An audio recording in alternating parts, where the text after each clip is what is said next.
Hare Krishna. So I welcome all of you for today's session, and we will begin with Mangalacharan prayers. Here we are. Om Agyantimirandhasya Jnananjanashalakaya Chakshurunmilitam Yena Tasmai Shri Gurave Namah Shri Chaitanya Manobhishtam Sthapitam Yena Bhutale Swayam Rupa Kadamahyam Dadati Swapadantikam Vandeham Shri Guru Shri Yuta Padakamalam Shri Gurun Vaishnavamscha Shri Rupam Sagrajatam Sahagana Raghunathanvitam Tam Sajivam Sadvaitam Savadhutam Parijana Sahitam Krishna Chaitanya Devam Shri Radha Krishna Padan Sahagana Lalita Shri Vishakhanvitamscha Namaha Om Vishnu Padaya Krishna Pristhaya Bhutale Srimate Bhaktivedanta Swaminiti Namine Namaste Saraswate Deve Gauravani Pracharine Nirvishesha Shunyavadi Paschatya Deshatarine Namo Mahavadanyaya Krishna Prema Pradayate Krishnaya Krishna Chaitanya Namine Gauratushe Namaha He Krishna Karuna Sindhu Dinabandhu Jagatpate Gopesha Gopika Kanta Shri Radha Kanta Namostute तप्त कांचन गौरांगी श्री राधे वृंदावनेश्वरी वृषभानुसुते देवी प्रणमामि हरिप्रिय नीलाचल निवासाय नित्याय परमात्मने बलभद्र सुभद्राभ्यां जगन्नाथाय ते नमः वाञ्छाकल्पतरुभ्यश्च कृपा सिन्धुभ्यैव च पतितानां पावनेभ्यो वैष्णवेभ्यो नमो नमः जय श्री कृष्ण चैतन्य प्रभु नित्यानंद श्री अद्वैत गदाधर श्रीवासादि गौर भक्त वृंद हरे कृष्णा कृष्णा कृष्णा हरे हरे हरे राम राम राम हरे हरे मूकं करोति वाचालं पंगुं लंघायते गिरिं यत्कृपातमहं वन्दे श्री गुरु दीनतारिणं परमानंद माधवं श्री चैतन्यमीश्वरम् हरे कृष्णा। सो आप सबका स्वागत है आज के हमारे सेशन में। तो दोस्त who are comfortable can switch on their videos. ठीक है, जो लोग ओके, ठंड बहुत पड़ गई है। हरे कृष्णा। यस प्रभु, हरे कृष्णा। राजेश प्रभु, हरे कृष्ण। सो तो हम लोग अभी चैप्टर नंबर छठवें अध्याय में है। ठीक है, छठवें अध्याय में है। तो हरे कृष्णा। शुरू करने के पूर्व पहले हम लोग पिछला जो क्लास में हुआ उसका हम लोग थोड़ा रिवीजन करने की कोशिश करेंगे। ठीक है, पिछला क्लास थोड़ा atypical, chapter 6 is little bit on a different note, इसलिए रिवीजन करना बहुत जरूरी है। ठीक है, so here we will begin.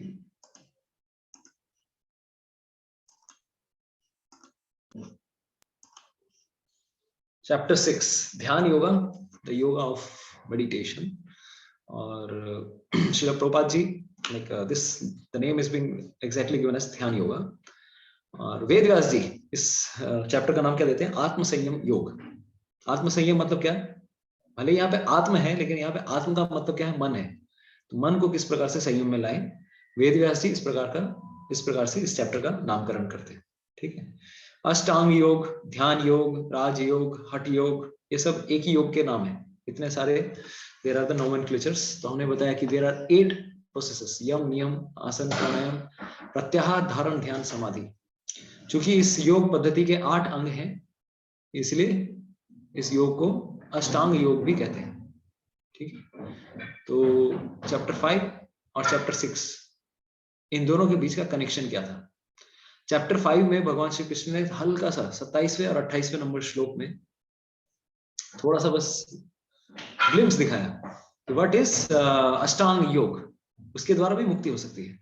और उसी को आगे चल के इस अध्याय में भगवान श्री कृष्ण और भी डिटेल में बताने वाले हैं कि किस प्रकार से मुक्ति हो सकती है। राइट, अष्टांग योग के द्वारा किस प्रकार से मुक्ति हो सकती है। तो चैप्टर 5 में कुछ जो 2 श्लोक में उन्होंने थोड़ा बहुत इंट्रोडक्शन दिया था, वही आगे चलकर इस अध्याय में भगवान श्री कृष्ण और भी डिटेल में बताने वाले हैं। The art of mind control. तो एक और चीज, भगवत गीता के प्रिंसिपल्स ऐसे हैं कि हर जगह आप लोगों को काम आने वाले हैं। तो ऐसी कोई चीज नहीं है कि भाई ये तो ध्यान योग वाला चैप्टर है, इसको भक्ति में थोड़ी ना काम आने वाला है, बताइए, ऐसा थोड़ी ना काम आएगा।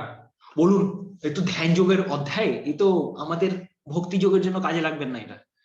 भगवत Gita is a principle based scripture. तो आप भले ही वो चैप्टर 6 में माइंड के बारे में भगवान बता रहे हैं, लेकिन ये माइंड का जो प्रिंसिपल्स हैं, भले वो ध्यान योगा में अप्लाई होते हैं, लेकिन ये भक्ति योग के लिए भी अप्लाई होते हैं। तो कोई भी प्रिंसिपल ऐसा नहीं कि सिर्फ स्पेसिफिकली उसी के लिए भगवान श्री कृष्ण बताए, वो कहीं पर भी किसी भी जगह पे हम लोग अप्लाई कर सकते हैं।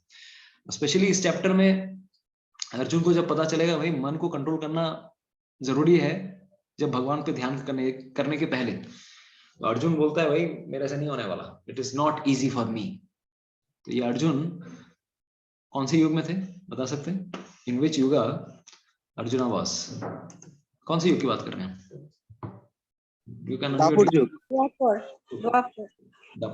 द्वापर युग। यस, तो द्वापर में अगर कंट्रोल करना मुश्किल था, तो कलयुग के एकदम जितने भी हम लोग 30 मार खा लोग बैठे हुए हैं, हम लोग कर पाएंगे क्या? कलयुग में तो और भी मुश्किल है। इसीलिए that is the very tough thing.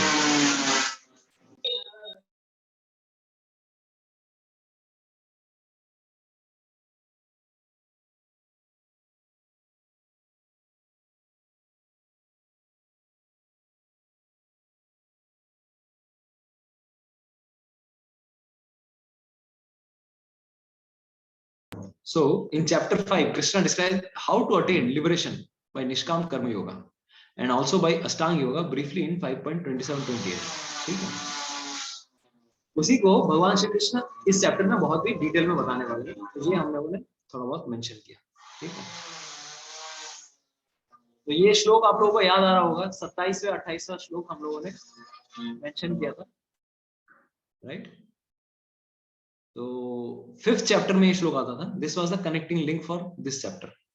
तो हल्का सा हिंट उन्होंने ऑलरेडी दे दिया था भगवान श्री कृष्ण ने कि किस प्रकार से आंखें ना खुली रहेंगी ना बंद रहेंगी, और इस प्रकार से हमें ध्यान करने की कोशिश करनी है, प्राण वायु को एकदम कंट्रोल करने की कोशिश करनी है, मन इंद्रिय और बुद्धि इन तीनों को कंट्रोल करना है, इस प्रकार से मुक्ति की चेष्टा करनी है। ठीक है, लेकिन उस समय श्रील प्रभुपाद जी ने यह भी बता दिया,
हरे कृष्णा हरे कृष्णा। सो अच्छा सब कोई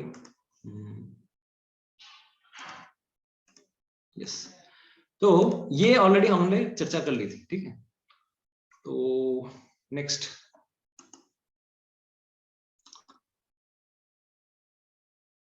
तो बेसिकली हमने यही बताया कि अर्जुन के लिए जो पॉसिबल नहीं है वो हमारे लिए तो और भी पॉसिबल नहीं है। लेकिन हम लोग क्यों चर्चा कर रहे हैं Dhyana yoga, this chapter why we are discussing at all, why? तो कोई बताना चाहेगा कि जिस चीज को अर्जुन भी क्या कर रहे हैं मेरे से पॉसिबल नहीं है, तो हम लोग भगवत गीता में चैप्टर 6 पढ़ने की आवश्यकता क्या है? Why we are at all there is need for understanding Dhyana yoga? ध्यान योग किस लिए आवश्यक है? जरूरत है पढ़ने की? स्किप कर देते हैं? बताइए, पढ़ने की क्या जरूरत है? জব করাটাও তো ধ্যান। আচ্ছা, হ্যাঁ, সুলক্ষণা মাতা জি, আপনি বলুন। হ্যাঁ, জব করাটাও তো একরকম ধ্যান করা, এবং তার সাথেও it is more of like controlling the mind and the senses. Therefore, dhyan yoga is not only for others, it is also for those who want to go for bhakti yoga. They first have to control all the senses, then only they can be into the path of bhakti. Very nice, nice point, माता जी। और क्यों बोलते चाहे? Anybody else would like to share? और क्या? अच्छा, माता जी ने ये बताया कि मन और बुद्धि और मन और इंद्रियां तो हमें कंट्रोल करनी है, ऐसे भी कंट्रोल करनी है। चाहे वो ध्यान योगी के लिए कंट्रोल करना है, भक्ति योगी को भी तो कंट्रोल करना है, हमें भी तो अपनी मन बुद्धि मन और इंद्रियों को कंट्रोल करना है। तो हमारे लिए भी ये सारे प्रिंसिपल्स अप्लाई होते हैं, राइट? तो ये माता जी का पॉइंट है। और कोई कुछ अलग बताना चाहते हैं? जो बताएगा? यस, अंशु माता जी, आप बोलना चाहते हैं? मल्लिका माता जी, यस। प्रभु जी, हरे कृष्णा। हाँ, यस माता बड़े जी। ध्यान योग में रहने से, ध्यान योग करने से ये होता है कि हमारा मन कहीं भटकेगा नहीं, और अगर मन नहीं भटकेगा तो भक्ति और अच्छे से हो पाएगा और हम अपना लक्ष्य पा सकेंगे। Yes, perfect. ध्यान तो हमें यहाँ पर भी लगाना है। Okay, Dipankar pro is telling because it is part of yoga ladder. Okay, thank you for your valuable answer. क्योंकि योगा लैडर का पार्ट है तो जानना तो जरूरी है। योग की सीढ़ी में ध्यान योग में क्या जानने को है वो जानना बहुत जरूरी है। पूजा माता जी कह रही है कि Krishna wants to make us all understand about the different yogas and giving us the free will to choose the best and the easy one. Yes, perfect पूजा माता जी। कि इतने सारे, अभी एक मैं बात बताता हूँ। अभी ये सब हम लोग जब अब अगर आप कोई अगर फोन खरीदने जाने हैं, फोनवा खरीदेंगे, हम नया मॉडल वा खरीदेंगे। अब कौन सा मॉडल खरीदेंगे वो परेशान हो जाते हैं हम। बताइए, हम खरीदेंगे ओप्पो वाला फोन खरीदते हैं या फिर हम खरीदे हैं वीवो वाला फोन? बताइए। तो ओप्पो में क्या है, वीवो में क्या है? अच्छा, हम तो वन प्लस भी खरीद सकते हैं, और कोई रेडमी के फैन है रेडमी वाला खरीदेंगे, या फिर हम आईफोन 13 जो लेटेस्ट मॉडल है परफेक्ट वो वाला खरीदेंगे। बताइए। तो सब मॉडल खरीदने में हम लोग क्या करते हैं, क्या चीज देखते हैं? जब हम एक मॉडल से दूसरे मॉडल की ओर जाते हैं, व्हाट वी सी? हाँ, जब हमको कंपेयर करना है, बिग बिलियन डे सेल आपके पास लेकर आया है फ्लिपकार्ट। अरे लेटेस्ट टेक्नोलॉजी कब क्या है प्रभु? हाँ, ओके, लेटेस्ट टेक्नोलॉजी। दीपांकर प्रभु बोल रहे हैं कॉन्फ़िगरेशन, लेटेस्ट टेक्नोलॉजी। अच्छा, आपको पता है एक में 64 मेगापिक्सल कैमरा है, एक में 12 मेगापिक्सल है। 64 है, एक में 12 है, लेकिन 12 वाले में अच्छा फोटो आता है, 64 वाले में नहीं आता अच्छा फोटो। बैटरी किस में अच्छा है? कभी कोई हम लोग ये भी सोचते हैं ना, बैटरी वाला किस में अच्छा है? या फिर गूगल पिक्सल खरीदेंगे 3000 मिली एम्पेयर बैटरी। अभी बोले मेरे को now I am updated. Anyways, what I am telling is like whenever we buy a phone we compare the specifications, latest technology, जैसे राजेश प्रभु बता रहे हैं स्पेसिफिकेशन, इसमें क्या है, इसमें क्या है। या फिर हम लोग कभी घर खरीदने जाते हैं तो ये नदिया के उस पार है या इस पार है, हम ये देखते हैं। उधर है, इधर है, इधर है तो इधर क्या क्या है, पानी है कि नहीं, इलेक्ट्रिक बिजली आती है कि नहीं, जनरेटर फैसिलिटी है कि नहीं, ये सब हम लोग देखते हैं। यस, तो अजय जी भी बता रहे हैं कि बहुत सारा चीज देखना पड़ता है ताकि फ्यूचर में हमें क्या हेल्प मिल सके। उसी प्रकार से देखिए, जब हम सिंपल सा फोन खरीदते हैं, हम कौन सा वाला चूज करते हैं जो हमारे लिए बेस्ट महसूस होता है। लेकिन जब आपने एक फोन खरीद लिया, मान लीजिए आपने कोई भी अच्छा सा एक फोन खरीद लिया, अच्छा ये पुराना फोन है नया वाला नहीं है, तो कोई भी आपने फोन खरीद लिया, फोन खरीदने के बाद संतुष्टि मिलती है। क्यों पता है?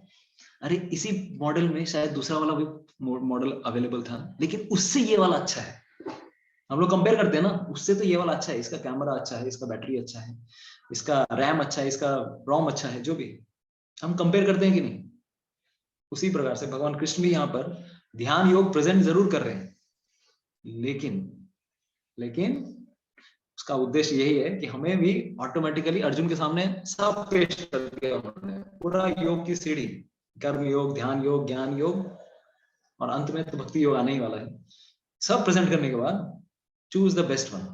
ऑफ कोर्स अर्जुन सबसे बेस्ट वाला जो ऑप्शन है भक्ति योग वो चूज करने वाले हैं, लेकिन हमें दूसरे मॉडल्स के बारे में भी जानना बहुत जरूरी है। ऐसा नहीं कि आपने ये मॉडल खरीदा, लेकिन आपको भी पता होना चाहिए कि ये मॉडल सबसे बाकी सब मॉडल से बेस्ट मॉडल है। उसी प्रकार से भक्ति योग, how it is best in comparison with ध्यान योग, ज्ञान योग, इवन कर्म योग, ये जानने के लिए बाकी योगों को भी समझना बहुत जरूरी है। तो इसी प्रकार से एक व्याख्यान आता है जब देवहूति और कपिल मुनि, आप लोगों को शायद श्रीमद् भागवतम अगर आप पढ़ेंगे तृतीय स्कंद में सेम प्रश्न, मैं जो अभी ये मैं आपको तो कहानी बना के बताया ये चीज देवहूति माता पूछती है कपिल मुनि को। कपिल मुनि कर्दम मुनि और देवहूति के पुत्र थे। वन ऑफ द स्टार्टिंग प्रोजेनरेशन, मतलब ब्रह्मा जी के जीनियोलॉजी में एकदम स्टार्टिंग जनरेशन में ही आते हैं, ज्यादा मतलब पहले के कुछ जनरेशन में आते हैं। तो कर्दम मुनि का विवाह देवहूति से होता है और देवहूति की 9 पुत्रियों के बाद देन कपिल मुनि का जन्म होता है। तो उसके बाद अगेन थोड़ा हमारा यहाँ पर काम चल रहा है, जस्ट तो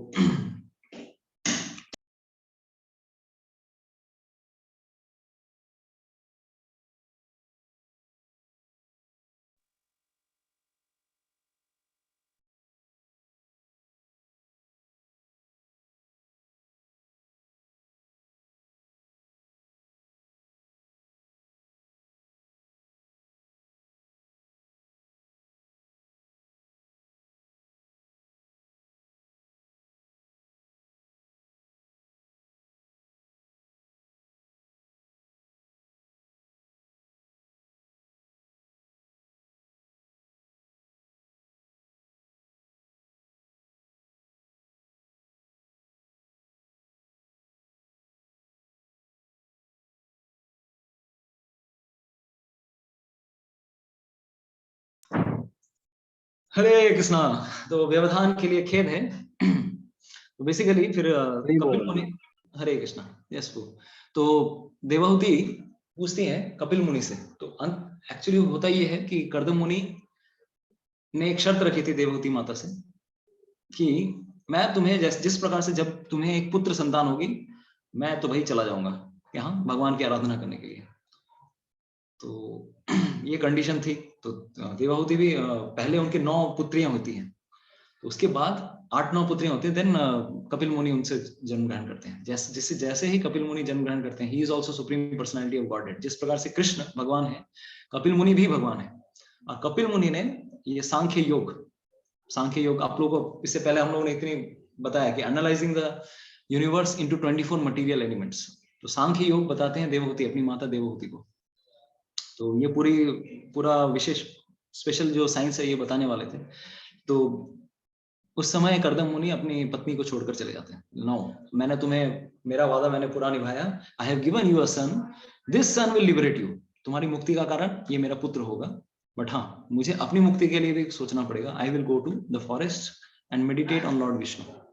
तो भगवान के ध्यान करने के लिए चले जाते हैं। तो उसके बाद कपिल मुनि से देवहूति माता पूछती हैं regarding the science of God. उस समय भी चैप्टर 23rd कैंटो, चैप्टर 25, 26, 27, 28, 29, 30, 31, ये सब 5-6 चैप्टर्स जो हैं बहुत एनालिटिकल चैप्टर्स हैं। वहां पर भी ज्ञान योग, ध्यान योग, भक्ति योग, ये सब कुछ स्पेशल टॉपिक्स आते हैं third canto of Shrimad Bhagavatam. तो वहां पर और भी डिटेल में एनालिसिस होता है कि किस प्रकार से एक योगी भगवान श्री कृष्ण पे भी ध्यान कर सकता है। तो ये ध्यान योग भक्ति का भी अंग हो सकता है। भक्ति में भी हम लोग ध्यान लगाते हैं भगवान श्री कृष्ण पे, लेकिन स्पेसिफिकली यहाँ पर जो भगवान श्री कृष्ण बता रहे हैं, स्पेसिफिकली जो ट्रेडिशनल कन्वेंशनल जो ध्यान योग होता है उसके बारे में भगवान बताने वाले हैं कि जंगल में जाके योगी लोग किस प्रकार से ध्यान करते हैं। तो वहां पर देवहूति माता पूछती हैं, मुझे पता है कि भक्ति इज द बेस्ट, लेकिन मैं बाकी योगों के बारे में भी जानना चाहती हूँ, स्पेशली कर्म योग, स्पेशली ज्ञान योग एंड ध्यान योग। तो कृपा करके हे मेरे पुत्र, प्लीज मुझे बाकी योगों के बारे में भी बताओ, ताकि मुझे ये पूर्ण रूप से विश्वास हो जाए कि भक्ति इज द बेस्ट थिंग। भक्ति से छोड़कर और कुछ बढ़िया नहीं है। जैसे सेम एग्जांपल अगर मैं दूं, आप लोग ध्यान योग क्यों पढ़ रहे हैं, इसके पीछे कारण ये है, जिस प्रकार से अगर इंडिया के पास कुछ वेपन्स हैं, भारत के पास कुछ वेपन्स हैं, और पाकिस्तान के पास भी है, चाइना के पास भी सब कुछ है, लेकिन how we should be greater, हमारे पास कौन से अच्छे अच्छे मिसाइल्स हैं, वो भी जानना जरूरी है ना। तो दुश्मन की कमजोरी को भी जानना जरूरी है, और अपनी जो पॉजिटिव जो शक्ति है उसको भी जानना जरूरी है। तो उसी प्रकार से हम लोग भी आज जो ये भगवत गीता का 6वां अध्याय पढ़ने की कोशिश कर रहे हैं, उसके पीछे उद्देश्य यही है कि भाई ध्यान yoga, how it is most difficult yoga, and भक्ति योगा इज सो सिंपल। ये अगर जान गए तो बस हमारे वारे न्यारे हो जाएंगे। This is the main theme.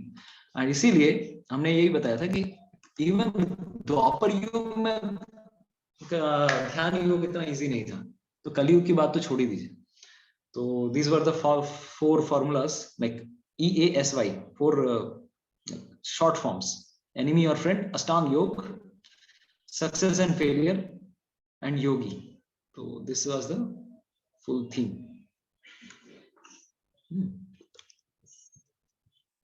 तो इसके बाद हम लोगों ने पूरी चर्चा की थी। तो लास्ट क्लास में हम लोगों ने जो चर्चा किया वो हम लोग फिर से थोड़ी कोशिश करेंगे रिवाइज करने की। तो योगा लैडर में किस प्रकार से भिन्न भिन्न प्रकार के योग पद्धतियां हैं। तो कर्म योग, निष्काम, एक्चुअली कर्म योग मीन्स निष्काम कर्म योग। कर्म योग जब भी शब्द आता है that means that it is निष्काम कर्म योग। देन ज्ञान योग, ध्यान योग एंड भक्ति योग। नाउ भगवान श्री कृष्ण ने मुक्ति का एक मार्ग ऑलरेडी बता दिया था। कहां पर? यहां से भी किसी को मुक्ति मिल सकती है निष्काम कर्म योग करने के द्वारा। 5th चैप्टर में श्लोका नंबर 25, 26, 24, 24, 25, 26, ये जो 3 श्लोक थे, वहां पर भगवान श्री कृष्ण ने ऑलरेडी मुक्ति के बारे में क्या बताया, किस प्रकार से निष्काम कर्म योग करने से भी किसी को लिबरेशन मिल सकती है।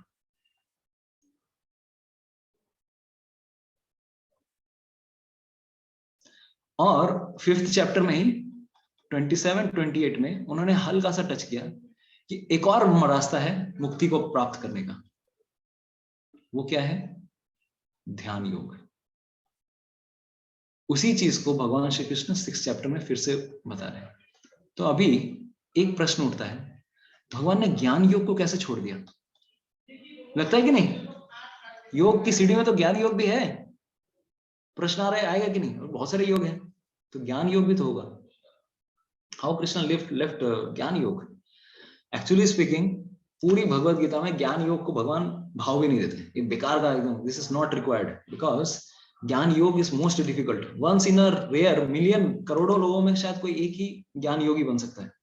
तो ऐसी पद्धति जो पॉसिबल ही नहीं है कलयुग में, ऐसे लोगों को तो बता के और भी फायदा नहीं है। ध्यान योगा डिफिकल्ट है, लेकिन ज्ञान योगा और भी फिजिबल नहीं है। ठीक है, इसीलिए भगवान श्री कृष्ण योग की पूरी पद्धति में ज्ञान योग को पूरा बाइफरकेट कर जाते हैं। वो बोलते मतलब डाइवर्ट कर जाते हैं, उसको बताते ही नहीं। तो कभी भी ये जो योगा लैडर आ रही है, हम लोगों ने अभी तक क्या बताया? देखिए, विकर्मी आते हैं सबसे नीचे, लोअर विकर्मी, देन सकाम कर्मी योगी, सकाम कर्मी, देन निष्काम कर्म योगी। इस प्रकार से लोगों की चेतना बढ़ रही होती है। तो ये एक ग्रेजुअल प्रोसेस है। तो आइडियल मेथड में क्या होता है? निष्काम कर्म योग से कोई ज्ञान योगी बन सकता है। इसके बाद वाला स्टेज है, किसी को शायद ज्ञान योगा के लेवल पर जा सकता है। This is one possibility. Second possibility क्या है? कोई विकर्मी है, मतलब एकदम शास्त्रों के नियमों को पालन नहीं कर रहा है, थोड़ा आगे उसकी मैच्योरिटी बढ़ती है तो वेदों को पालन करके वो क्या करता है? सकाम कर्मी या कर्मकांडी बन सकता है, देवताओं की पूजा करने वाला। तो वो और आगे बढ़ के क्या बन सकता है? निष्काम कर्मयोगी बन सकता है। और निष्काम कर्मयोग के बाद एक और उसके बाद ऑप्शन मिलता है, ही कैन बिकम अ ध्यान योगी ऑल्सो। ठीक है, यहाँ पे ज्ञान योगी एक ऑप्शन था। निष्काम कर्म क्या है? जरूरी नहीं है कि उसको ज्ञान योगा लेना ही पड़ेगा, he can directly jump to dhyan yoga also. This is another way. एक और जो ऑप्शन है वो ये है कि सकाम विकर्मी लेवल से वो थोड़ा ऊपर बढ़ा, सकाम कर्मी से निष्काम कर्मयोगी लेवल तक गया। आगे चल के वो ध्यान योगा पर जाता है, और ध्यान करते करते जब भगवान विष्णु के दर्शन होते हैं तो शायद वो भक्ति योगा भी ले सकता है. He can go to भक्ति योगा also. तो इस प्रकार से ये भी एक प्रोसेस है.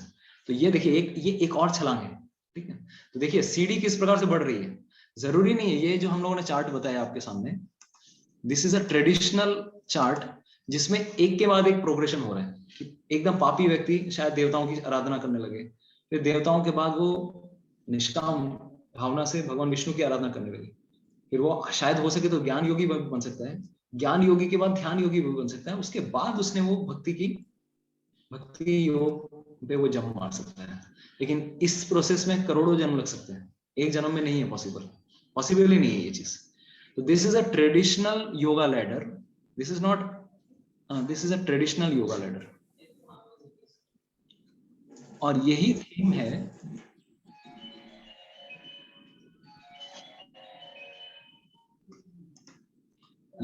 है भगवान श्री कृष्ण का पहले चैप्टर्स को बोलने का. पहले जो 6 चैप्टर्स हो रहे हैं, इस Krishna is telling,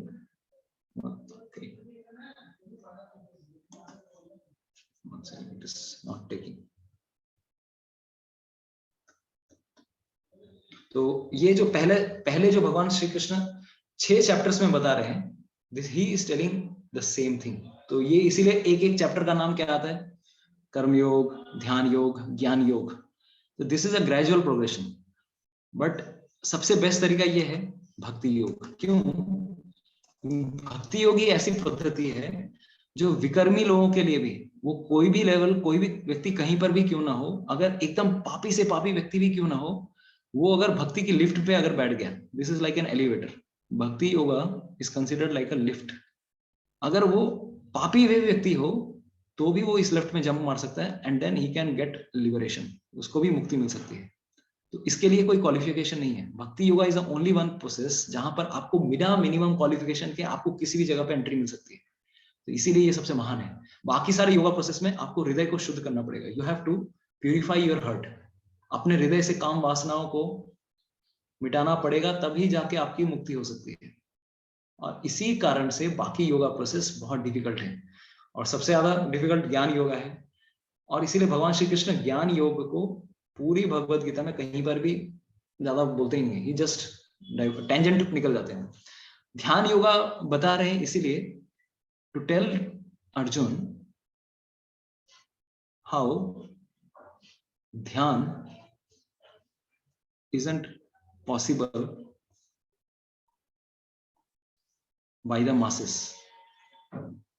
by the general people. General people, they cannot take to this yoga process. इसीलिए सामान्य जनता कर ही नहीं सकती ध्यान. आप अभी इसी चैप्टर में आने वाला है कि जंगल में जाओ, ध्यान करो, मृग छाल लेके बैठो, या फिर सांप भी आ सकते हैं, बिच्छू भी आ सकते हैं, डर भी लगेगा, लेकिन फिर भी आपको ध्यान करना है, भगवान विष्णु का आश्रय लेना है.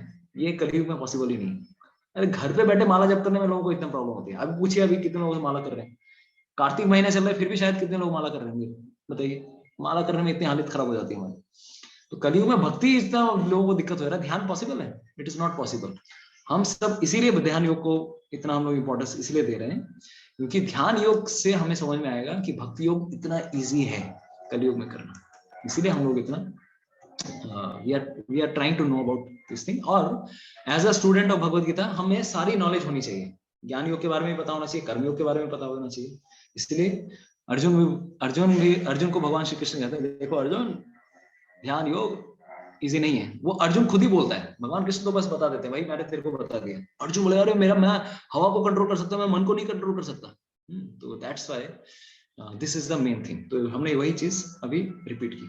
अष्टांग yoga is very difficult for people in general to perform, specially in this age of Kali, right. इसीलिए भगवान कृष्ण इतने भावुक थे कि क्या बताऊं मैं ध्यान योग के बारे में. इसीलिए अष्टांग योग, ये चैप्टर 6 शुरू करने के पहले, चैप्टर 6 शुरू होने वाला है, अभी तो बोलना चाहिए, लेकिन वो शुरू होने के पहले भी भगवान कृष्ण निष्काम कर्म योग को ही ज्यादा, मतलब ही इज ग्लोरीफाइंग, क्योंकि उनको पता है भाई ध्यान योग बताऊंगा ऐसे ही परेशान हो जाएगा अर्जुन. इसीलिए स्टार्ट करने के पूर्व वो फिर से निष्काम कर्म योग को ग्लोरीफाई कर रहे हैं. निष्काम कर्म योग को इस चैप्टर के बिगिनिंग में, chapter 6.1 and 2, again he glorifies.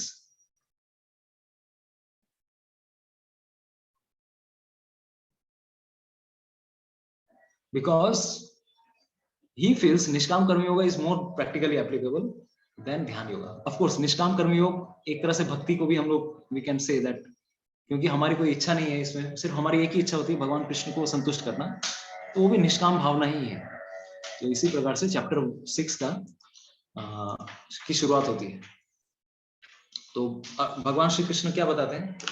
तो पहला बताते हैं, भाई अर्जुन तू जो सोच रहा है ना सन्यासी और योगी में कोई अंतर नहीं है, दे are both same.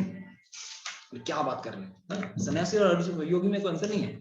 Traditional Sanskrit terminologies में सन्यासी का मतलब क्या होता था पता है आप लोगों को? किसको पता है सन्यासी का मतलब क्या होता था? बताइए. सन्यासी मतलब बताइए. সম্যক রূপে রাস, हाँ सम्यक रूप माने की হলো মরে তো দিলেন ত্যাগী ব্যক্তি, হ্যাঁ वैराग्य.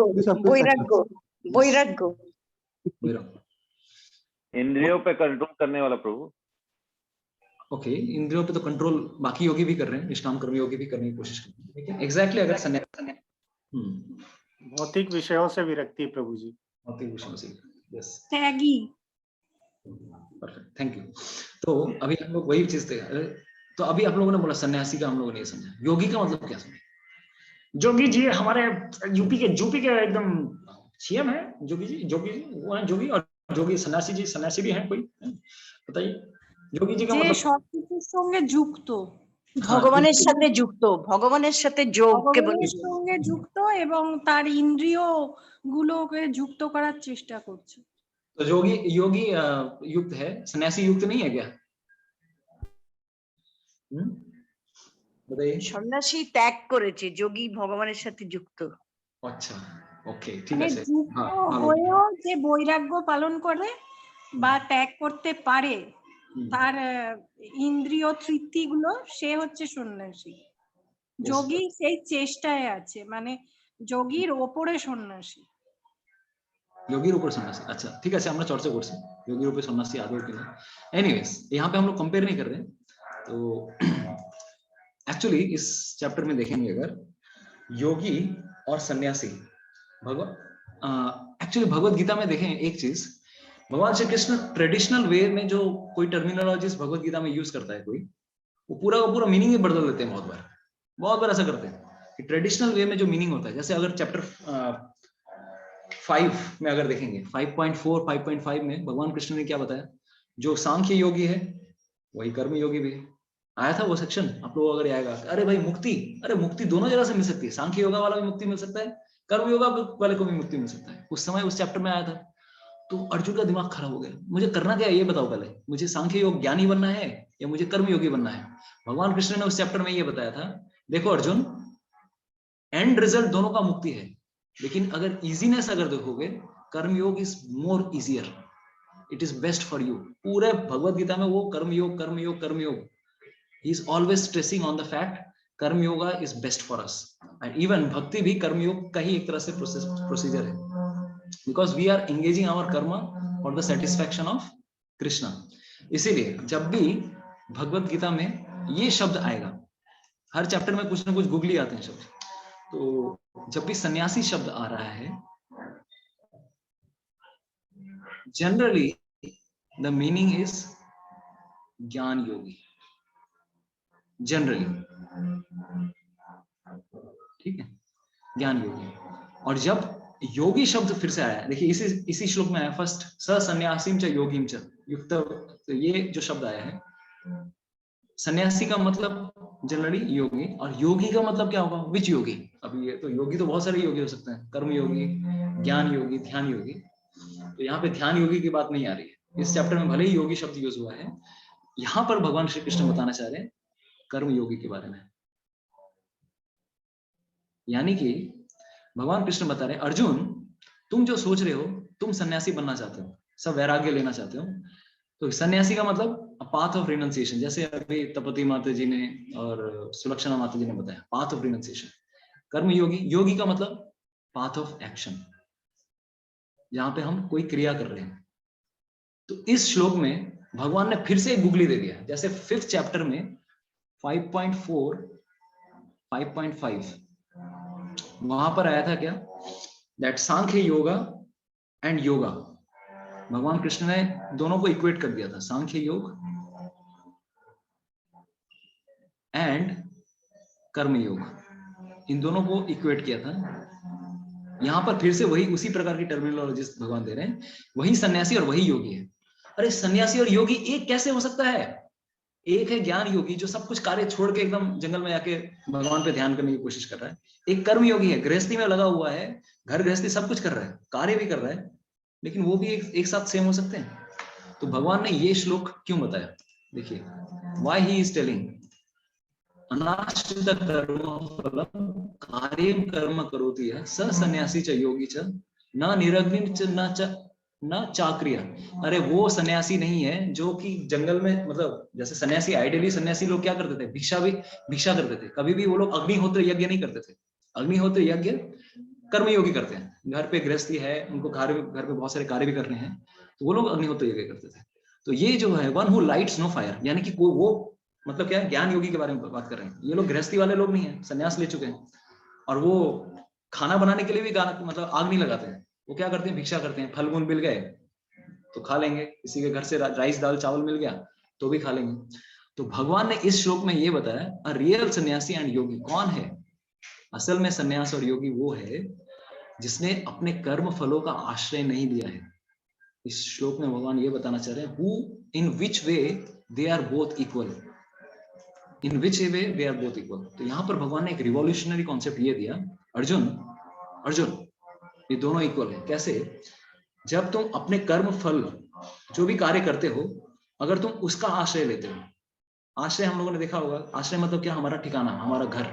अगर हम लोग घर बनाते हैं, शेल्टर, हमारे साथ भी कभी कभार ऐसी सिचुएशन होती है, we take shelter of our fruits of action. जब भी हम कोई कार्य करते हैं, हमारे मस्तक में ये चीज रहती है कि ये कार्य करने के बाद मुझे क्या मिलने वाला है, what I am going to get, what I am going to get।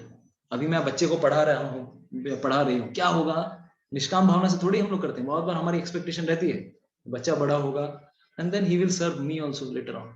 या फिर अगर मैं अपनी कंपनी में काम कर रहा हूँ, थोड़ी कुछ तो सैलरी मिलेगी, तो we take shelter of the salary also, right, और द फ्रूट्स ऑफ एक्शन। तो जिस चीज पे हम लोग कार्य कर रहे हैं, fruits of action is what. तो एक्चुअली सन्यासी हो या योगी हो, दोनों ही उसी मामले में सेम हो सकते हैं जब उन्होंने कर्म फल का आश्रय नहीं दिया है, वो तभी हो सकता है। यानी कि कर्मयोगी भी सन्यासी हो सकता है, गृहस्थ भी एक सन्यास के लेवल पे है, जब वो क्या होगा, when one is unattached to the fruits of his work, अपने कार्य के फलों के प्रति उसकी आसक्ति नहीं रहेगी, तब वो सच में योगी और सन्यासी दोनों एक पायदान पे रहे। They are on the same pedestal. Otherwise, a yogi and a sannyasi can never be on the same pedestal, right? यहाँ पर किसी का कोई डाउट है, किसी को कुछ शंका है इस श्लोक के तात्पर्य में? पिछले क्लास में हम लोगों ने इतना डिटेल में चर्चा नहीं की थी इस श्लोक को। वही योगी और वही सन्यासी कैसे हो सकता है? क्योंकि दोनों के फल में देखिए, हम लोग किस चीज को हम लोगों ने आश्रय बना कर रखा है, हम किस कार्य के लिए कार्य कर रहे हैं, तो वो हेतु हमारा that becomes like cause of our bondage। इसी कर्म के फलों के प्रति आसक्ति के कारण ही हम फंस जाते हैं कर्मों के चक्कर में, राइट। एनीवेज, तो हम लोग थोड़ा जितना भी सिंपल वे में होने की कोशिश कर रहे हैं, समझाने की कोशिश कर रहे हैं। इसलिए भगवान ने बोला, देख भाई अर्जुन, तुझे लगता है व्हाट यू आर थिंकिंग कि मैं सन्यासी बन जाऊंगा और मैं मुझे युद्ध नहीं लड़ना पड़ेगा। लेकिन भगवान कृष्ण यहाँ पर बोल रहे हैं, भाई तू सन्यास ले या फिर तू युद्ध कर। What matters is your mentality. If you are detached from the fruits of your work, तुम अगर कार्य मेरे लिए संतुष्टि के लिए कर रहे हो, तो तुम भी सन्यासी के बराबर ही हो। तो तुमको अलग से सन्यास लेने की आवश्यकता नहीं है। Just fight for me, मेरे लिए युद्ध करो, ठीक है। तो हमारे लिए भी यही मोटिवेशन इसलिए है कि हम चाहे गृहस्थी में रहें, हम चाहे सन्यास लें, डिपेंड करता है हमारी आसक्ति कहाँ पर है। हम भोग करना चाहते हैं या फिर हम भगवान की सेवा करना चाहते हैं अपने कर्म फलों के द्वारा। दोनों में कहीं जमीन आसमान का फर्क है।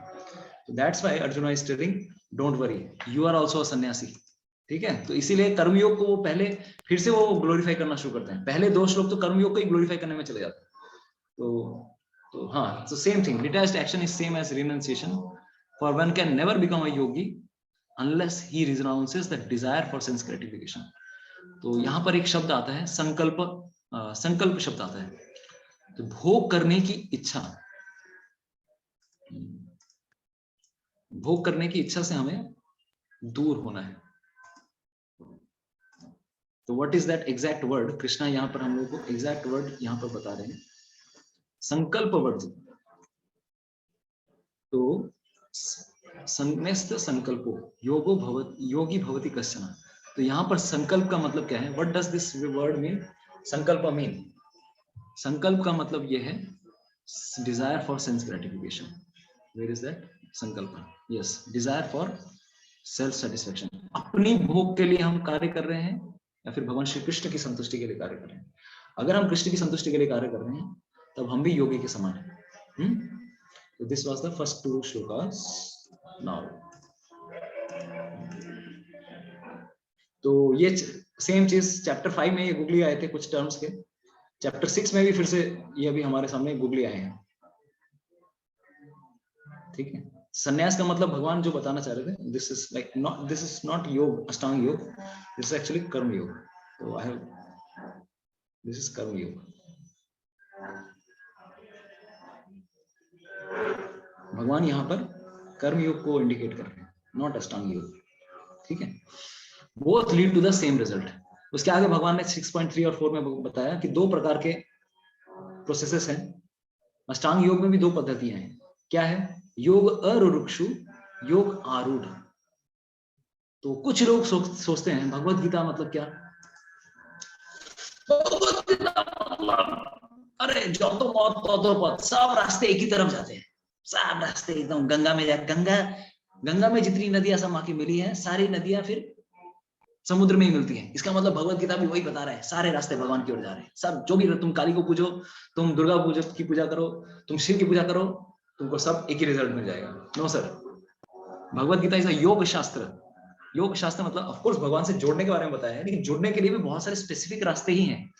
तो ऑफ कोर्स निष्काम कर्म योग, ध्यान योग, कर्म योग, ये सब भगवान की ओर लेके जा रहे हैं। एक तरह से ये सारे रास्ते भगवान की ओर जा रहे हैं, मुक्ति की ओर जा रहे हैं। लेकिन इस श्लोक में एक और चीज समझ में आएगा आपको। भगवान श्री कृष्ण बता रहे हैं कि इवन इन ध्यान योगा, एक योग की पद्धति में भी बहुत सारे प्रोसेसेस हो सकते हैं। छोटा एक रास्ता हो सकता है, एक बड़ा रास्ता भी हो सकता है। यानी कि हर योग भी सेम नहीं है, हर योग के अंदर भी कभी हाईवे हो सकते हैं, कोई गली भी हो सकती है। तो यहाँ पर इस श्लोक में भगवान ने ये चीज बताने की कोशिश की, देखो अर्जुन, भले ही ये योग ध्यान योग है, लेकिन अष्टांग योग में भी 2 पद्धतियां हैं। स्टार्टिंग में एक योगी निष्काम कर्म योग करने की कोशिश करता है। इसके द्वारा क्या होगा? उसका हृदय शुद्ध होगा। निष्काम कर्म योग करने से क्या होता है? हृदय से भोग करने की वृत्तियां कम होती हैं। Dzire for sense enjoyment gradually diminishes, और जैसे जैसे डिमिनिश करने लगता है वो ध्यान योग की ओर अग्रसर होने लगता है। धीरे धीरे धीरे वो ध्यान योग की ओर बढ़ने लगता है। हाँ, तो ये जो आपके सामने ये आपको प्रोसेस दिखा, तो बेसिकली योग आरूढ़। तो ये प्रोसेस कहां से बता रहे हैं भगवान? योग अरुरुक्षु, योग अरुरुक्षु। ये स्टेज का मतलब क्या है? निष्काम कर्म योग के लेवल पे है, लेकिन पूरी तरह से उसने निष्काम कर्म योग छोड़ा नहीं है, और ध्यान योग में दूसरा कदम वो बढ़ाने की कोशिश कर रहे हैं। तो उसका हृदय, heart is getting gradually purified. तो वो दोनों योगा प्रोसेस के प्रोसेस धीरे धीरे प्रोसेस को फॉलो करता है। यानी कि वो ध्यान योगा के कुछ प्रोसेस को भी फॉलो करेगा और निष्काम कर्म योग के प्रोसेस को भी थोड़ा थोड़ा फॉलो करेगा। वो दोनों के बीच वाले प्रोसेस में है, जंक्शन में। तो ध्यान योगा के प्रोसेस मतलब क्या? द फर्स्ट 5 पता है आप लोगों को? What are the first 5?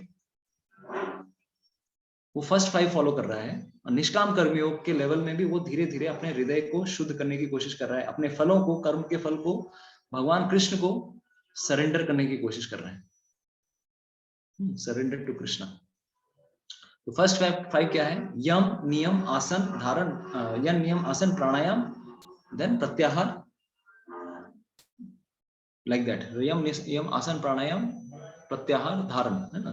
तो what are the 5 processes, ये करने की कोशिश कर रहे हैं. उसके बाद जैसे ही वो थोड़ा परफेक्ट हो जाएगा, then he becomes योग आरूढ़, यानी कि वो इसके ऊपर चढ़ गया है, योग आरूढ़. he has taken full control of ध्यान योगा. तो इसमें थोड़ा समय लगता है, इसीलिए भगवान श्री कृष्ण यहाँ पर बता रहे हैं, देख अर्जुन, सारे योगा प्रोसेस भी सेम नहीं है. इवन ध्यान योगा प्रोसेस में भी कितने सारे ग्रेजुअल प्रोग्रेशन है, ग्रेजुअल. सारे योग पद्धतियां सेम नहीं है, यानी कि जौतो मौत तौतो पद तो ध्यान योगा ही बता रहा है कि सही नहीं है. इस योगा प्रोसेस में भी देयर आर 2 वेज. तो यम नियम आसन प्राणायाम प्रत्याहार, ये जो 5 प्रोसेस हैं, ये कौन व्यक्ति करते हैं? स्टार्टिंग 5 में ये आता है. योग आरूढ़ के लेवल पे धारण ध्यान समाधि, भगवान पे ऊपर ध्यान करते करते भगवान को फिक्स करने की कोशिश करते हैं. इनका मेडिटेशन जब बढ़ने लगता है, देन ही बिकम्स योग आरूढ़. तो ये प्रोसेस भगवान ने, हमने लास्ट क्लास में डिस्कस किया था. ठीक है, अष्टांग योगा के ये प्रोसेस है, यम नियम आसन प्राणायाम प्रत्याहार धारण ध्यान समाधि. तो बेसिकली इस चीज को हम लोग 6.10 के बाद फिर से चर्चा करेंगे.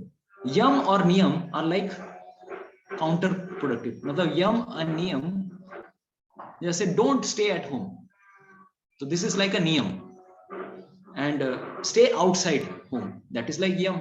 तो डूज एंड डोंट्स, तो वही डूज को अगर नेगेटिव वे में अगर प्रेजेंट करेंगे वो डोंट्स बन जाता है, और डोंट्स को अगर पॉजिटिव वे में कंफर्म करेंगे तो डूट्स बन जाता है. तो यम और नियम का जरूरी का मतलब ये नहीं है कि यम मतलब यम ही होगा. यम को नियम के साथ भी हम लोग बता सकते हैं. कुछ नियम जिसको हमें करना है और कुछ नहीं करना है. तो इन लोगों के लिए अभी 6.10 के बाद वो सब हम लोग चर्चा करने वाले हैं. तो भगवान श्री कृष्ण ने 6.4 तक ये सब चीजें बताई. Now we are coming to 6.5, जो कि आज का श्लोक है. तो दिस वाज टिल नाउ हम लोगों ने अब सिर्फ रिवीजन किया. यहां तो किसी को कुछ कंफ्यूजन आया क्या? Anybody is having confusion till now? Yes, दोलन माता जी. हरे कृष्णा प्रभु जी, दंडवत प्रणाम. प्रभु जी, आपने जो ट्रेडिशनल योगा लैडर ड्रॉ किया था ना, वहाँ पे निष्काम कर्मयोग के बाद आपने भक्ति योगा कर दिया. मतलब ध्यान योग और ज्ञान योग की जरूरत नहीं वहाँ पे. 3 नंबर जो ट्रेडिशनल भक्ति योग में हम लोगों ने, देखिए भगवान कृष्ण एक भक्ति योग के बारे में बता रहे हैं, जिसमें एक एक के बाद हम लोगों ने जो नॉर्मल सीडी दिखाई, जो पीपीटी दिखाई, वो ट्रेडिशनल है. लेकिन इसमें भी परमुटेशन कॉम्बिनेशन बहुत हो सकते हैं.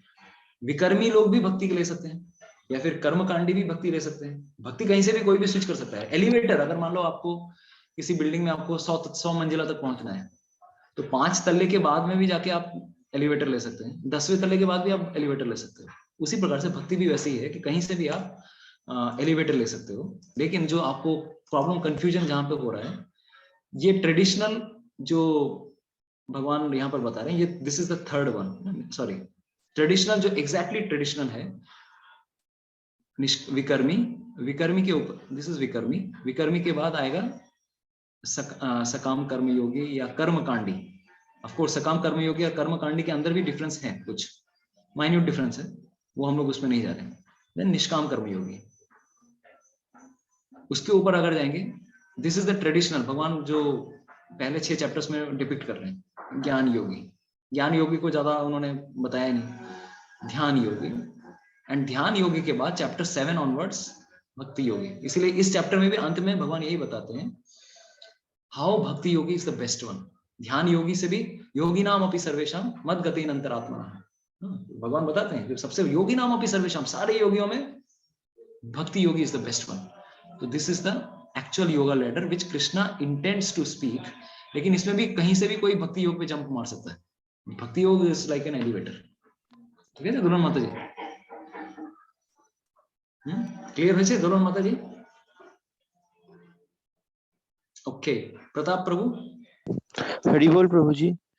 প্রভুজি আমি জিজ্ঞেস করছিলাম যে আপনি বললেন প্রথমে ধ্যান যোগী তারপর ভক্তি যোগী, তো আমরা মানে সত্যযুগে যখন দেখতাম যে সবাই ধ্যানই করতো, কেউ ভক্তি অবধি যেত না, সেটা কেন হতো? एक्चुअली ध्यान योग में भी भक्ति का कंपोनेंट है. अभी आएगा ना, विष्णु के ऊपर ध्यान लगाते हो, तो जब भी विष्णु के ऊपर ध्यान कोई लगा रहा है, ऐसा थोड़ा नहीं कि वो भक्ति, he is also having devotional aspect. But उस युग में ध्यान लगाना he was the like the traditional conventional means, क्योंकि 60,000 70,000 साल 10,000 साल तक कोई ऐसी तपस्या कर सकता था, आयु होती थी 1 लाख साल। तो उस समय जो ट्रेडिशनल सिस्टम जो प्रिवेलेंट था, जो सतयुग में कोई कर सकता था, कलयुग में वो फॉर्मूला अप्लाई नहीं होगा। तो दे वर आल्सो हैविंग डिवोशन, बिना भक्ति के कोई ध्यान भी नहीं कर सकता। लेकिन ध्यान योगा में भक्ति इन्वॉल्व है little bit, but solid Krishna consciousness is there in entirely bhakti yoga.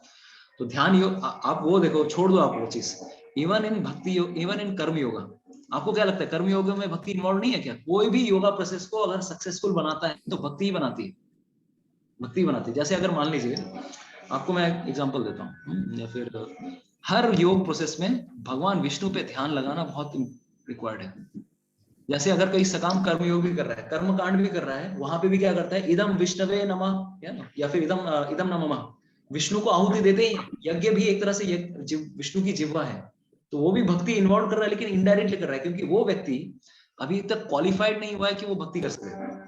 उसको अभी भी इतनी भोग करने की इच्छा है, यज्ञ वज्ञ करके उसको लग रहा है कि चलो उसको सारे फल मिल रहे हैं, लेकिन यज्ञ करके फल नहीं मिल रहे हैं, उसमें विष्णु को वो आहुति दे रहा है, विष्णु संतुष्ट हो रहे हैं, इसलिए उसको उसका फल मिल रहा है। उसी प्रकार से और एक और चीज, इवन इन कर्म योगा, कर्म योग में भी जो कर्म कर रहा है, वो कर्म किसको वो अर्पण कर रहा है? विष्णु को अर्पण करने की कोशिश कर रहा है। भगवान विष्णु को, या घर पे अगर कृष्ण का अगर विग्रह है, तो वो कर्म करते करते थोड़े फल वो भगवान को देने की कोशिश कर रहे हैं। तो that is also in there also bhakti yoga is involve. हर योगा प्रोसेस में भक्ति योगा माइन्यूट डिग्री में इन्वॉल्व है ही। माइन्यूट क्या, हर चीज को सक्सेसफुल बनाने के लिए भक्ति ही काम कर रही है। लेकिन ऐसे लोगों को ऐसा क्यों दिया गया है पता है आप लोगों को? इन लोगों को डायरेक्टली भक्ति योग क्यों नहीं दे रहे? क्योंकि ये लोग कुछ ऐसे लोग हैं, जैसे माँ करती है ना, अभी बच्चा अगर उसको अगर मेडिसिन खिलाना है, तो बच्चे को खिलाने के लिए मेडिसिन क्या करना पड़ता है माँ को? अगर बहुत शैतान बच्चा है, बहुत बदमाश बच्चा है, उसको आप कड़वा मेडिसिन खिलाओ, खाएगा ही नहीं, उसको लड्डू के अंदर सैंडविच करके देना पड़ता है। देखा होगा आप लोगों ने, बचपन में हम लोग सुनते थे ऐसे कहानी, लड्डू के अंदर सैंडविच। अब बच्चे को खिलाया, बच्चे ने क्या किया, लड्डू के अंदर से वो बीज हटा, मम्मी मैंने लड्डू खा लिया, बीज हटा दिया मेडिसिन खाया ही नहीं। ऐसे भी कुछ चालू बच्चे रहते हैं। तो ऑफ कोर्स कलयुग के लुजी भी ऐसे ही हैं। वो लोग सोचते हैं हम ध्यान योगा करेंगे, हम कर्म योगा कर रहे हैं, लेकिन कर्म योग क्या घंटा वो कर्म योग है वो, क्योंकि भक्ति को ही हटा दिया। क्योंकि हर कर्म योग के बाद इदम विष्णवे नमः कुछ मंत्र का उच्चारण करना पड़ता है, हर चीज में कुछ ना कुछ भक्ति का इन्वॉल्वमेंट है। लेकिन वही आप हटा दोगे तो भक्ति कहाँ रहेगी? वो निष्काम कर्म योग कहाँ रहा? There is nothing involve in that. तो पहले ये सब जितने भी लोग आपको योगा लैडर में मिल रहे हैं, इन लोगों को सीधा कान पकड़ाने से थोड़ा टेढ़ा कान पकड़ा रहे हैं। क्यों? क्योंकि ये लोग जल्दी से सरेंडर नहीं करना चाहते हैं भगवान श्री कृष्ण को, इसीलिए इन लोगों को थोड़ा अलग अलग टाइप के प्रोसेसेस दिए गए। लेकिन हर जगह हर योगा प्रोसेस को सक्सेसफुल कौन सा चीज बनाता है? भक्ति। हर योगा प्रोसेस में भगवान विष्णु पे, कृष्ण पे ध्यान लगाना बहुत जरूरी है। आजकल के जो योगा टीचर्स लोग सिखाते हैं, प्राण वायु को भरिए और निकालिए, इस प्रकार से आपका शरीर हृष्ट पुष्ट रहेगा। आप लोग अपनी जवानी बढ़ाने के लिए आप लोग ऐसे कीजिए, नाखून रगड़िए, नाखून रगड़ेंगे तो आपकी आयु बढ़ेगी और आप एकदम फुल्ली इंद्रियों का भोग कर सकते हैं। हरे कृष्ण। अरे भाई, ये सब जो भी जितना भी ध्यान योग ज्ञान योग जो भी तुम पतंजलि के योग सूत्र को बता रहे हो, ये सब करने का उद्देश्य क्या था? ये सब करने का उद्देश्य ये था, जितने भी योगा आसन है, अपने मन को कंट्रोल करने के लिए, प्राण वायु को कंट्रोल करके मन को कंट्रोल करना था। और मन को कंट्रोल करके करेगा क्या? बड़ी भोग करना है। मन को कंट्रोल करके विष्णु पे ध्यान करना है। तो अष्टांग योग का ये प्रोसेस है। आजकल के पतंजलि के बड़े बड़े दाढ़ी वाले बाबा लोग करवाते हैं कुछ भोग करने का, कुछ नहीं बताते हैं विष्णु के बारे में। तो ये तो आजकल का परवर्टेड रिफ्लेक्शन हम लोग को योगा सिस्टम्स का दिख रहा है। बुझले ये प्रभु प्रताप प्रभु जे एक्चुअली माने एटाई আছে যে সব জায়গাতেই ভক্তি सक्सेसफुल করে, लेकिन लोगों को पता नहीं है। यस प्रभु जी। भक्ति योगा में आपको डायरेक्टली पता चल जाएगा कि विष्णु ही हमें परफेक्ट कर रहे हैं। ठीक है, तो now we should go in little bit more detail. तो अभी भगवान कृष्ण ने ये सब नियम बताए, ये सब करने से जब तक ultimately there are 2 types of yoga. वही चीज हम लोगों ने इस प्रकार से डिपिक्ट किया है, यम नियम आसन प्राणायाम प्रत्याहार। This is a phase where this is a bahirang yoga system, यानी कि एक्सटर्नली कोई कोशिश कर रहा है योग के 5 बाहरी अंग को प्रैक्टिस करने का, जिसमें भगवान कृष्ण ने अभी बताया कि work is said to be the means, यानी कि निष्काम कर्म योग इस समय उसको करना ही पड़ेगा। अभी तक पूरी तरह से उसने छलांग नहीं मारी है ध्यान योगा में। इस समय वो कर्म को अगर छोड़ देगा तो उसके हाथ पैर टूट जाएंगे। वो समय सोच सकते हैं आप लोग, अगर कर्म ही छोड़ देगा वो, तो अगर ध्यान लगाने गया उसका हृदय शुद्धिकरण नहीं हुआ, his heart is not purified, then he cannot meditate on Lord Krishna। इसलिए कुछ समय तक ऐसे योगी को निष्काम कर्म योग करना पड़ता है। इसीलिए ऐसे लोगों को बताया गया क्या, work is said to be the means, right. तो फॉर देम कृष्णा मेंशंस कर्म कारणम उच्यते। इस कर्म कारणम उच्यते, ये शब्द उन्होंने बताया कि जब तक तुम्हारा हृदय शुद्ध नहीं हुआ है, तुम अभी तक पूरी तरह से जंप नहीं मारे हो अष्टांग योग पे, तब तक तुमको निष्काम कर्म योग के कुछ प्रोसेसेस करने ही हैं। ठीक है, ऐसे योग को क्या कहा गया, योग अरुक्षु या फिर बहिरंगा योगा सिस्टम। इसी का दूसरा प्रोसेस क्या है, जब धीरे धीरे हृदय शुद्ध हो गया ये करते करते, then he can switch to gradually योग आरूढ़, अंतरंगा योगा सिस्टम। अंतरंग क्यों, बहिरंग क्यों? बहिरंग मतलब वो कुछ एक्सटर्नल मीन्स के द्वारा आसन प्राणायाम प्रत्याहार या फिर ये सब के द्वारा अपने प्राण वायु को कंट्रोल कर रहा है। लेकिन now the focus is internal, अंदर से अंदरूनी, अंदर की ओर फोकस करना शुरू किया है। इस समय वो भगवान के इमेज को धारण करने की कोशिश करता है। धारण का मतलब क्या है, भगवान के ऊपर फोकस करना। ठीक है, ये जो अष्टांग योगी हैं आगे के सेशंस में और भी क्लियर हो जाएंगे आपको। पहले योग भगवान के रूप को अपने मन में धारण करने की कोशिश करते हैं। सोचिए, जो हमारे भक्ति के लिए इतना इजी है, भगवान को, भगवान के नाम रूप में ध्यान करना, इनको इतना पापड़ बेलना पड़ता है। क्यों? क्योंकि ईगो बहुत है, अहंकार बहुत है। अहंकार को ठंडा करने के लिए कुछ तो बड़ा कर रहा हूं मैं, तो इनके लिए ये प्रोसेस प्रेस्क्राइब किए गए। ठीक है, तुम्हारा अहंकार बड़ा है, ठीक है, इस प्रकार से अपने अहंकार को ठंडा करो। धारण मतलब भगवान की इमेज को, भगवान के स्वरूप को धारण करना। कभी कभार दिखेगा भगवान का स्वरूप, कभी नहीं दिखेगा, तो धीरे धीरे धीरे कभी भगवान ओझल हो जाते हैं। तो जैसे जैसे भगवान थोड़ा ज्यादा तरह से दिखने लगते हैं, becomes more and more visualized, देन इसको क्या किया गया है, ध्यान। ध्यान, भगवान का इमेज थोड़ा ज्यादा फ्रीक्वेंसी तक, ज्यादा समय तक टिकने लगता है हृदय में, फिर भगवान ओझल हो जाते हैं, फिर वो कोशिश करता है ध्यान लगाने की। और धीरे धीरे धीरे यही चीज जब ज्यादा समय तक गाढ़ी रखती है, गाढ़े समय तक भगवान के ऊपर उसका, भगवान के का जो भगवान को उसने एक तरह से हृदय में बांध लिया है। भगवान के दर्शन उसको जब आंख बंद करता है तभी दर्शन होने लगते हैं। ऐसे इमेज को कहा गया है समाधि। तो ये ऑफ कोर्स ध्यान योग की समाधि है। भक्ति योग में भी समाधि है, जैसे प्रभुपाद जैसे शुद्ध भक्त थे, दे वर आल्सो इन ऑलवेज समाधि, हमेशा भगवान के ऊपर ध्यान लगाते रहते थे। तो भक्ति में भी समाधि पॉसिबल है। तो ये हम ध्यान योग की समाधि के बारे में बता रहे हैं, जिसमें इस प्रकार से वो ध्यान लगाने की कोशिश करते हैं। तो ऐसे प्रोसेस में व्हाट हैपेंस इज, ऐसे प्रोसेस में cessation of work is the means. इस समय वो लोग कर्म छोड़ सकते हैं, यानी कि इस समय तुम संन्यास के प्रोसेस के लिए you are eligible, you are now qualified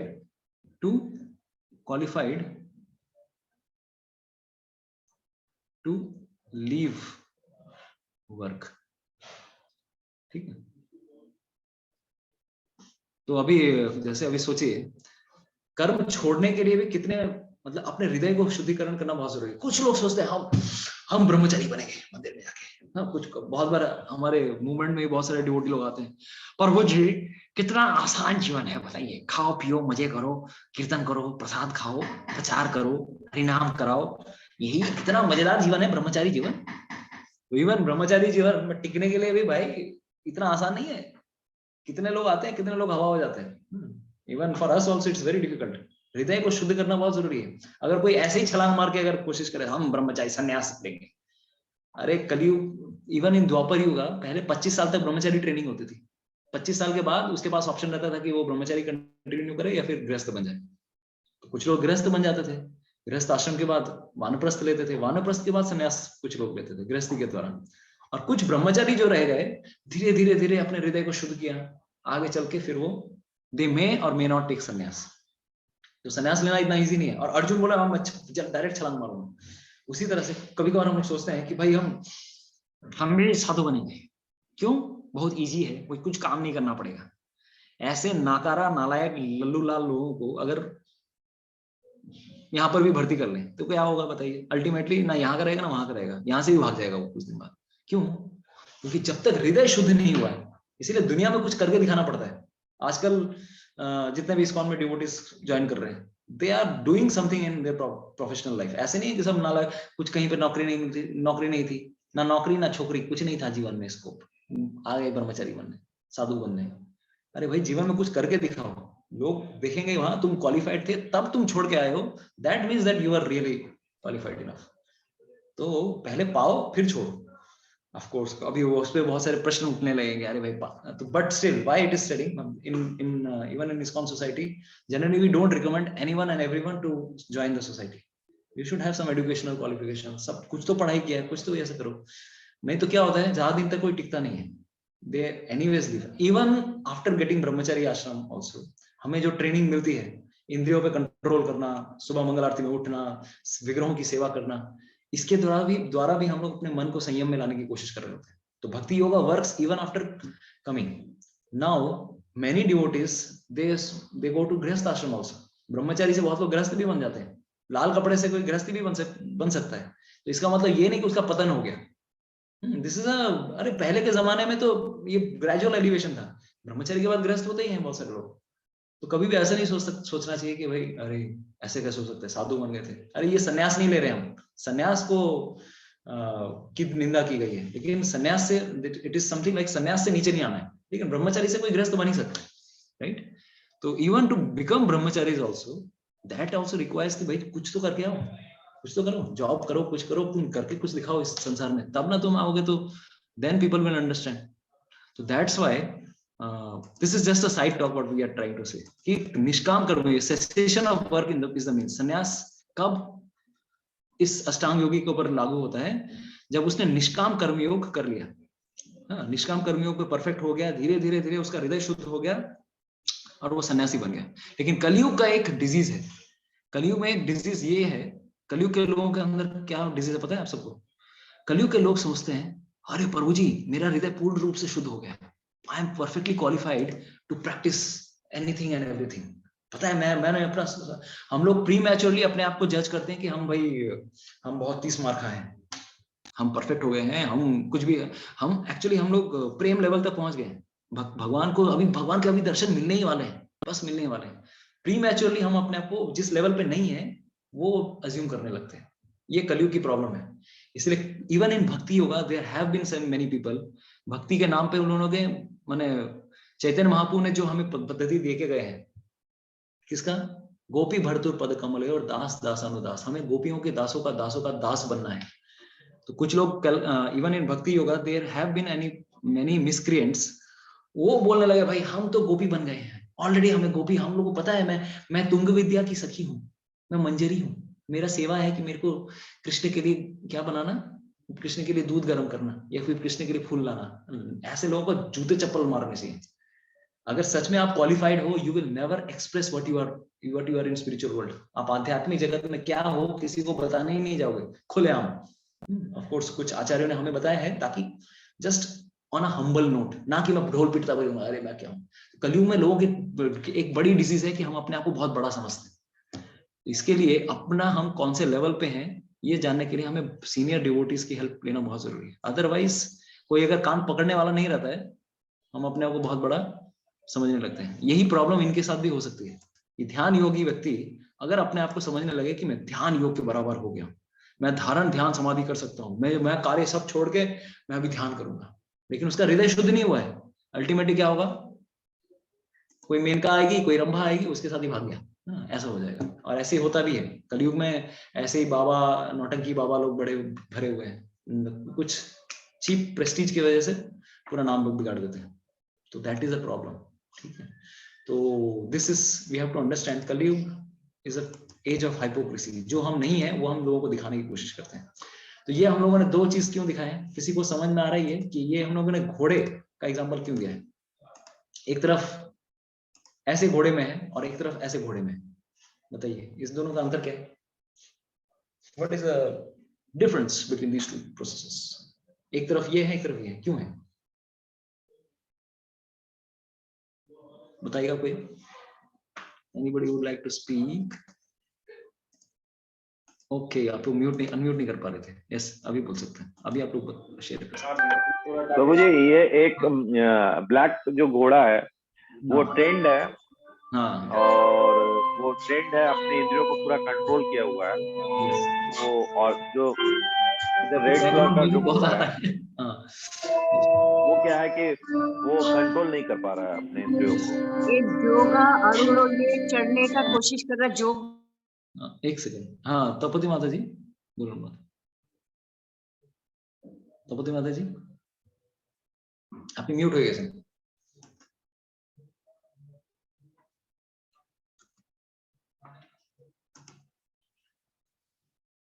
anyways, आप लोगों को समझ में आ ही गया कि एक व्यक्ति अपने मन को कंट्रोल करने की कोशिश कर रहा है और दूसरा व्यक्ति मन को कंट्रोल कर चुका है. तो ये दोनों प्रोसेस है, योग अरुरुक्षु, योग आरूढ़. इसी चीज को देखिए, अभी तक हमने ये बताया, कोई भी व्यक्ति अपने आप को जज कर ही सकता है, मैं ऊपर के लेवल पे आ गया हूँ, मैं योग आरूढ़ हो गया हूँ. इसीलिए 4th श्लोक तक भगवान ने योग अरुरुक्षु, योग आरूढ़, ये 2 प्रोसेस बताया. ध्यान योगा में भी वैरायटी है, जो मत तो कोথাও अप्लाई হবে না তার মানে. Even in this yoga also there are varieties. Now कोई अपने आप को कैसे जज करेगा कि मैं कौन से लेवल पे हूँ? इसीलिए 5 to 9 नंबर श्लोक इसके बाद इसीलिए आते हैं. 5वां से 9वां नंबर श्लोक. अभी हम लोग दूसरे सेक्शन में हम लोग छलांग मार रहे हैं. ठीक है, तो this is the first section, enemy और फ्रेंड. ये हमारा सेक्शन चल रहा है. उसमें दोस्त या दुश्मन, तो इसी सेक्शन का 2 सब डिवीजन है कि हमारा ग्रोथ कैसा हो रहा है. तो पहले मन को कंट्रोल करना, और मन कंट्रोल हो जाए तो क्या होगा. तो इसीलिए दूसरे सेक्शन का नाम क्या है? योगारूढ़ स्टेज, गिविंग अप वर्क. तो इसके ऊपर हम लोग अभी चर्चा करने वाले हैं. राइट, 6.5 to 9, माइंड, एनिमी और फ्रेंड. और उसका दूसरा सबटाइटल ये है, the yogarudha stage, giving up work. आप संन्यास लेने के कब योग्य हो सकते हो? कृष्ण बता दे रहे हैं. You want to do a litmus test, तुम कौन से लेवल पे हो? 5वां से 9वां स्टेज में देख, 5वें से 9वां श्लोक पढ़ लो, तब समझ में आ जाएगा कि तुम कौन से लेवल पे हो. ऑटोमेटिकली पता चल जाएगा you are qualified for sannyasa और not. Then this shloka comes. बहुत सुंदर श्लोक है. और ये और इसके बाद वाला श्लोक वेरी इंपॉर्टेंट, वेरी वंडरफुल श्लोक. In fact these are like most quoted shlokas on mind. 6.5, 6.6, 6.26. इस चैप्टर में भगवान माइंड कंट्रोल के ऊपर बहुत जोर दिए हैं, और माइंड कंट्रोल भक्ति के लिए भी जरूरी है. तो यहाँ पर खास करके ध्यान योग के बारे में बता रहे हैं. उद्धरेदात्मनात्मानं नात्मानं अवसादयेत् आत्मैव ह्य आत्मनो बन्धुः आत्मैव रिपुर आत्मनः. अरे बाप रे, क्या श्लोक बोला है. उद्धरेद आत्मात्मनम आत्मा, कितनी बार? नात्मानम अवसादयेत् आत्मैव ह्य आत्मनो बन्धुः आत्मैव रिपुर आत्मनः. अरे कितनी बार आत्मा आया है इस बार. तो अभी कुछ लोग टिप्पणीकार हैं, इस श्लोक का टिप्पणी ऐसे दिए हैं, आत्मा को आत्मा के द्वारा ही कंट्रोल करना चाहिए. अगर आत्मा को आत्मा के द्वारा कंट्रोल नहीं किया तो क्या कंट्रोल किया? यानी कि उन लोगों को कुछ नहीं पता है. यहाँ पर भगवत गीता का समझ में आपको अभी यहाँ पर आएगा कि संस्कृत या फिर even any shastras, we need to understand with proper commentary. भले ही यहाँ पर आत्मा आत्मा बार बार आ रहा है, लेकिन हर आत्मा का मतलब या फिर आत्मा शब्द का मतलब अलग है. What is that? तो प्रभा जी यहाँ पर बता रहे हैं, one must deliver himself with the help of his mind and not degrade himself. अपने मन को अपने द्वारा कंट्रोल करना है. तो यहाँ पर जो शब्द आ रहा है उद्धरेत आत्मा आत्मना आत्मानम, तो पहली बार जो आत्मा शब्द आया है दैट रिप्रेजेंट्स मन के द्वारा, और दूसरा मतलब क्या है? आत्मानम मतलब आत्मा, सोल. तो यहाँ पर आत्मैव रिपुर आत्मना. तो यहाँ पर देखिए, इस भले ही श्लोक में बहुत पोएटिक श्लोक है. भगवान श्री कृष्ण ने इतना सुंदर श्लोक है. देखिए, तत्सम अलंकार, एलिट्रेशन अलंकार, बार बार ये शब्द आ रहा है. पुनरावृत्ति हो रही है, लेकिन भले ही पुनरावृत्ति हो रही है, लेकिन आत्मा का मतलब अलग है यहाँ पर. तो भगवान कृष्ण बता रहे हैं कि आत्मा को या फिर हमें अपने आप को अपने मन के द्वारा क्या करना चाहिए? उठाने की कोशिश करना चाहिए, नीचे नहीं लेके जाना है. We should not degrade ourselves with our mind. We should elevate ourselves, our mind. Rather, it is said, मन क्या है? हमारा दोस्त भी हो सकता है, हमारा शत्रु भी हो सकता है। माइंड आत्मा ही वही आत्मनो बंधुर, मतलब सोचिए आत्मा ही वही आत्मनो बंधुर, मतलब आत्मा ही वह, यानी कि मन आत्मनो, आत्मा का बंधु हो सकता है। आत्मा ही वह रिपुर आत्मना, वही मन कभी कभार हमारा शत्रु भी हो सकता है। तो बता सकते हैं कौन सा मन शत्रु है और कौन सा मन हमारे लिए बंधु के समान है? विच माइंड? জাস্ট যেই মন হচ্ছে আমার কন্ট্রোলে আছে সে আমার বন্ধু, আর যে আমার নিয়ন্ত্রণে নেই সে আমার শত্রু। Perfect, thank you so much. जो हमारे कंट्रोल में है वो हमारा बंधु है, और जो हमारे कंट्रोल में नहीं है वो हमारा शत्रु है। तो नाउ देखिए, बहुत बार भगवत गीता में मन को शत्रु के समय के साथ तुलना की गई है। बहुत बार मन को एक तरह से एनिमी बताया गया है। इवन लास्ट चैप्टर में भी किसी को एनिमी बताया गया था। किसी को याद है कौन शत्रु है हमारा? थर्ड चैप्टर में भी एक एनिमी आया था, the greatest enemy. Anybody is able to recall? Prabhu ji lust. Okay, thank you so much. चलो, हमारा थोड़ा कुछ तो सक्सेस हो रहा है, किसी को कुछ तो याद आ रहा है, बढ़िया है। तो लस्ट वाज एन एनिमी। अभी एक उदाहरण देता हूँ। काम जिस प्रकार का शत्रु था उसको हमेशा दमन ही कर रहा है, लेकिन यहाँ पर भगवान बता रहे हैं मन हमारा शत्रु है, मन हमारा दोस्त भी बन सकता है। तो कभी अगर मैं एक एग्जांपल दूं, शत्रु, ये किस प्रकार का शत्रु की बात कर रहे हैं आप? अगर आपको मैं बताऊं, पाकिस्तान इंडिया, हम लोग पाकिस्तान को एनिमी कंसीडर करते हैं। तो अभी आप बताइए कि ऐसा शत्रु जो कभी दोस्त भी बन सकता है। पाकिस्तान, अगर आप मान लीजिए जनरली अगर देखेंगे किसी भी शत्रु देश के साथ जब युद्ध होता है, युद्ध में अगर पराजय आ जाए किसी देश की, तो वो आपका दोस्त बन जाएगा क्या? बताइए। उसको दबा के रखा है इंडिया पाकिस्तान। अरे एक मैच होता है उसके बाद कितना कुछ निकल जाता है, मैंने तेरे को हरा दिया, तेरे को हरा दिया, कितना बड़ा बम फोड़ने लगते हैं, इंडिया में ही फोड़ने तो सोचिए, एक उदाहरण दे रहा हूँ, शत्रु की परिभाषा उस शत्रु के साथ नहीं की गई। यहाँ पे एक शत्रु की बात कर रहे हैं, जैसे कोई भी एक जिस देश को हम पराजित कर रहे हैं, पराजय पाने के बाद कोई भी शत्रु अपने आप को दूसरे व्यक्ति का दोस्त बनाना नहीं चाहता है। भले ही वो मजबूरी में, हाँ भाई मत्था टेक देगा, ठीक है, सरेंडर कर दिया हम लोगों ने, बट इस प्रकार का शत्रु कभी भी हम लोग, ये कभी दोस्त नहीं बन सकता। शायद दमन किया जा सकता है लेकिन दोस्त नहीं बनेगा। लेकिन यहाँ पर भगवान बोल रहे हैं मन हमारा शत्रु है, लेकिन ये किस प्रकार का शत्रु है? ये दोस्त भी बन सकता है। कभी देखा है इस प्रकार का शत्रु? या फिर दूसरा अगर उदाहरण देंगे, ऐसा शत्रु, इंडिया पाकिस्तान की हम बात कर रहे हैं, हम लोग हमेशा चाहते हैं कि पाकिस्तान अपनी बाउंड्री के बाहर ही रहे, अंदर ना आए।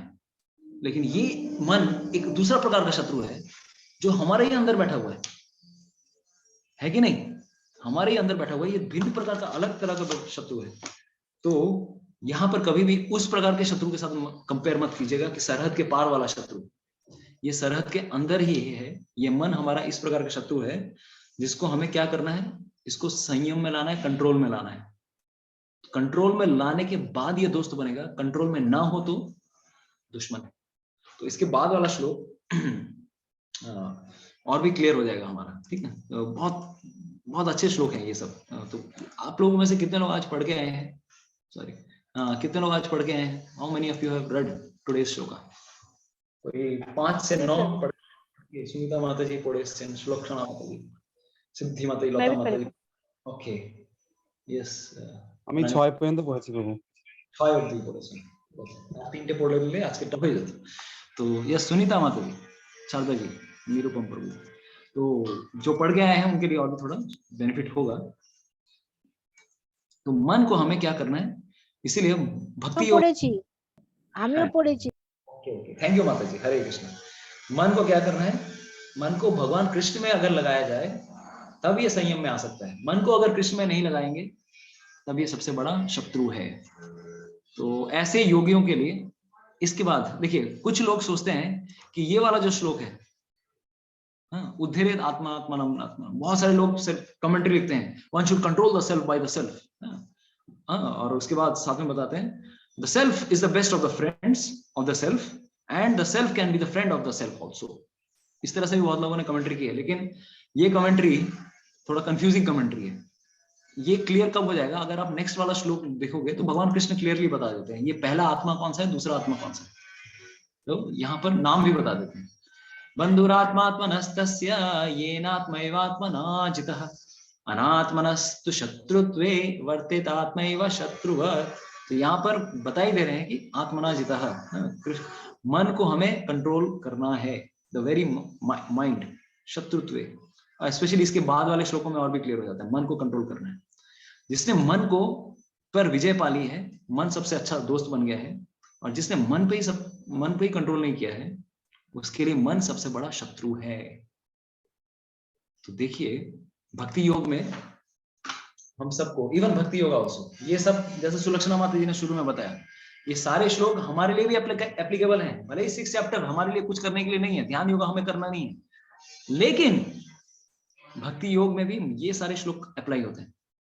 इन general also this principles are always required. मन अगर आपका कंट्रोल में नहीं है, तब क्या होगा? अगर वही व्यक्ति आपको अकेला छोड़ दिया जाए, क्या क्या नहीं करेगा वो व्यक्ति, ये देखेगा, वो देखेगा, ये सब करने की कोशिश करेगा, मन में भोग करने की इच्छा है, ये सो मेनी थिंग्स।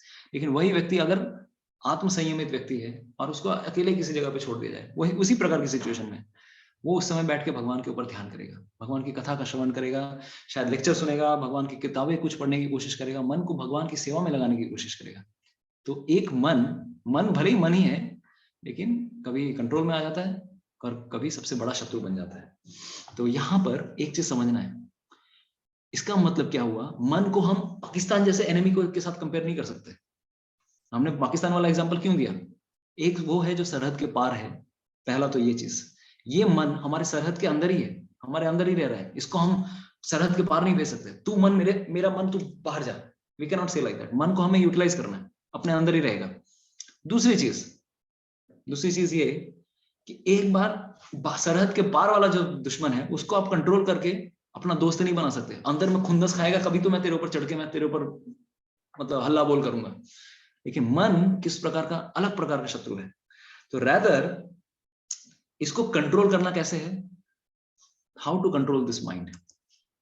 तो इस मन को कंट्रोल करने का तरीका ये है, we have to not control in the sense कि मैं तेरा गला घोट दूं, ऐसा नहीं। We have to restrain, we have to purify the mind. मन का शुद्धिकरण करना जरूरी है। जब तक मन शुद्ध नहीं होगा, तब तक कामनाएं, वासनाएं हमें प्रेरित करेंगी, हमें उकसाएंगी, हमें पाप करने के लिए। और जब शुद्ध हो जाएगा, तब भगवान के ऊपर ध्यान लगाने के लिए भी वो हेल्प करेगा। ठीक है, तो कैसे हो सकता है? तो आगे चल के भगवान बताते हैं, 2 तरीके हैं, by constant observation and by determination. मन को अगर कंट्रोल करना है, अगर सच में संयम में लाना है, इस चैप्टर का नाम क्या था? किसी को याद है? आज ही हम लोगों ने बताया। इस चैप्टर का नाम वेदव्यास जी क्या बता रहे हैं? आत्मसंयम योग। आप लोग थोड़ा ध्यान देकर सुन रहे हो उसका मतलब। Okay, thank you. आत्मसंयम योग। अगर सच में अगर आत्मसंयम करना है, तो आत्मसंयम करने के लिए क्या चीजें जरूरी है? मन के ऊपर ऑब्जर्वेशन करना जरूरी है। मेरा मन क्या सोच रहा है? What I am always thinking. Be an observer. आत्मा को मन के ऊपर लाकर सोचने की कोशिश करनी है कि मन क्या सोचने की कोशिश कर रहा है। और जो भी चीज इधर उधर की चीज सोचने की कोशिश कर रहा है, दृढ़ निश्चय के साथ उसको कंट्रोल करने की कोशिश करनी पड़ती है। वी हैव टू प्यूरिफाई करने के लिए क्या है? हम लोग भगवान का नाम जप करते हैं, चैंटिंग द होली नेम, धाम में जाते हैं, किताबें पढ़ते हैं, होली बुक्स, सेंटली एसोसिएशन, संतों का संग करते हैं, और धाम, भगवान के धाम में जाके अपने मन को प्यूरिफाई करने की कोशिश करते हैं, भगवान की लीला का स्मरण करते हैं। इतने सारे प्रोसेसेस हैं मन को प्यूरिफाई करने के। तो वन हैज टू, हाँ, तो ये एक ऐसा चीज है, देखिए भगवान ने ये बताने की कोशिश की, मन ऐसा चीज है, it is like a staircase, सीढ़ी की तरह है। ये आपको ऊपर भी लेके जा सकता है, और अगर आप चाहें, अगर आपका मन कंट्रोल में नहीं आया, तो आपको नीचे भी गिरा सकता है, नीचे से धक्का मार के गिरा देगा वो। तो इस पे कंट्रोल करना बहुत जरूरी है, जो आपको ऊपर भी लेके जाए और ऐसा नीचे भी लेके आए। बहुत अच्छा एक उदाहरण है, राइट? एलिवेटर या स्टेयरकेस का एग्जांपल है, ऊपर भी लेके जा सकता है, नीचे भी लेके जा सकता है। इसीलिए माइंड का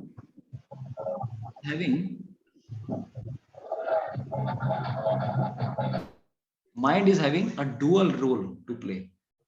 माइंड दोगला रोल प्ले करता है। अरे आज देखिए, एक एग्जांपल देता हूं।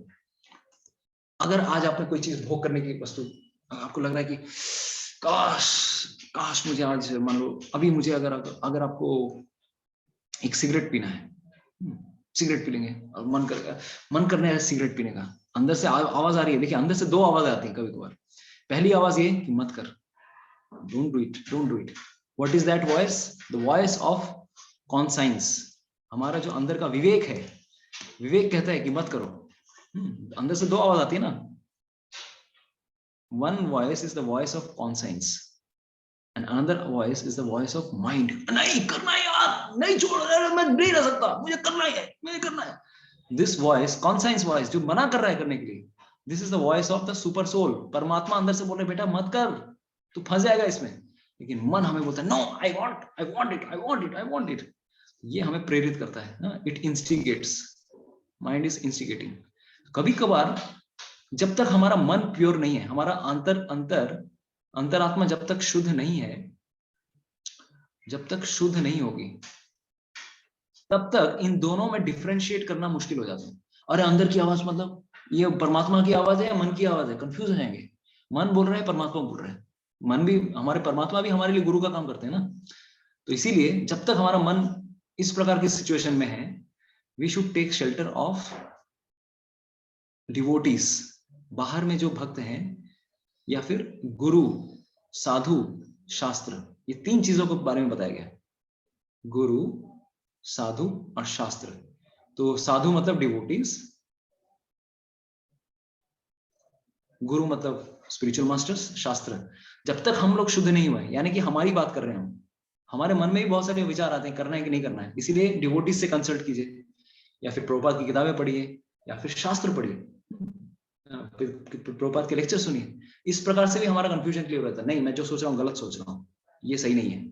तो माइंड हमेशा डुअल रोल प्ले करता है। क्या करेगा ना, आपको पहले क्या करेगा, सिगरेट पी ले तू, मैंने बोला तो सिगरेट पी ले, मन करेगा सिगरेट पीने का, सिगरेट पी लिया। जैसे ही सिगरेट पी लिया आपने, उसके बाद क्या आती है आवाज, पता है आप सबको? Then what mind will say, क्या बताता है? बोला था तुझको बिल्कुल सिगरेट मत पीना, किसने बोला तेरे को सिगरेट पीने के लिए? देख, you have fallen down again, तेरा पतन हो गया फिर से। वही मन जिसने प्रेरित किया आपको।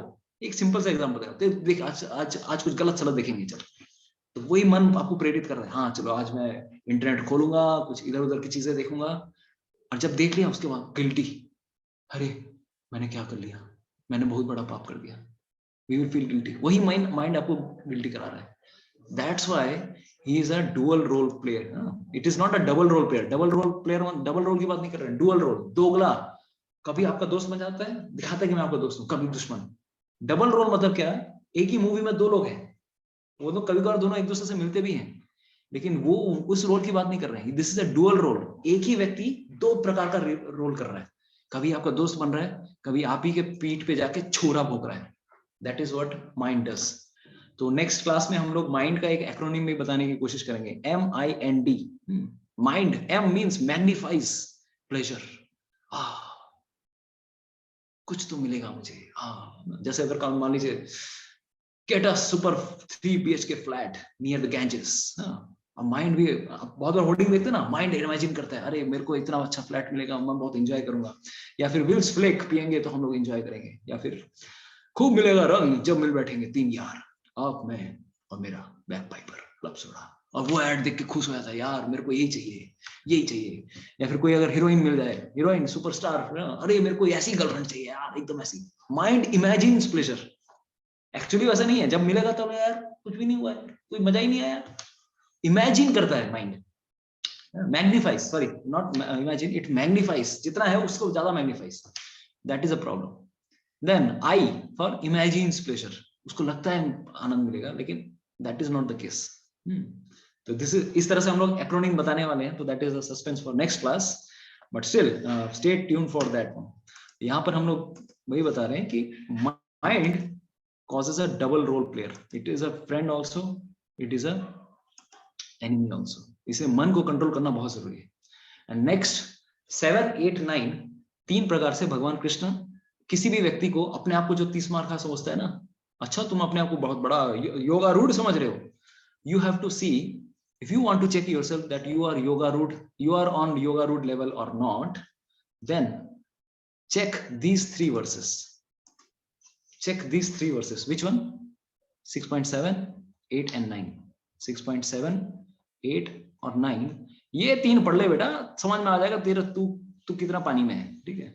Are you on yoga rurukshu stage or yoga rude stage?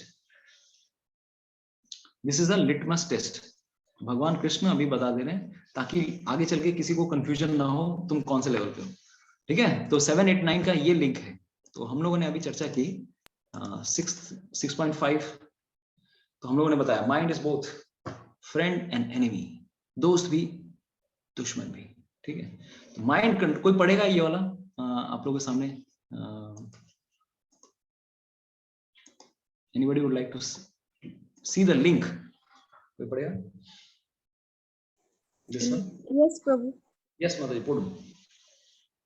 Mind control and detachment from sense objects are the requirements to come to the yoga-ruddha stage. So, in the next two verses, Krishna describes the importance of mind control and thus discourages Arjuna, indicating the impracticality of the path. तो इस stage के लिए दो चीजें बहुत जरूरी हैं. पहला है माइंड कंट्रोल, दूसरा भोग की इच्छाओं से मुक्ति, भोग की इच्छाओं से मुक्ति. तो that's what Krishna wants to convey here. ठीक है. मन दोस्त भी बन सकता है, मन दुश्मन भी बन सकता है. तो ऐसे व्यक्ति का जिसका मन सच में दोस्त बन गया है, जिसके लिए मन बंधु बन गया है, उसके लिए क्या सिचुएशन है? तो whose mind is in control.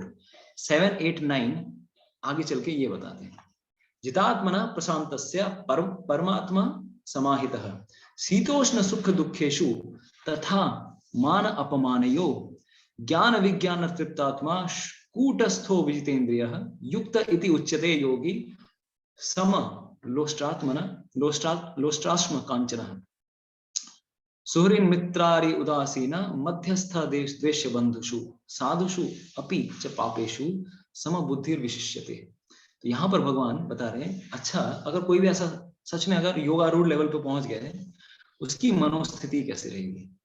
तो वो अपने मन को कंट्रोल कर लेगा, शांत हो जाएगा उसका मन. जितात्मना प्रशांतस्य.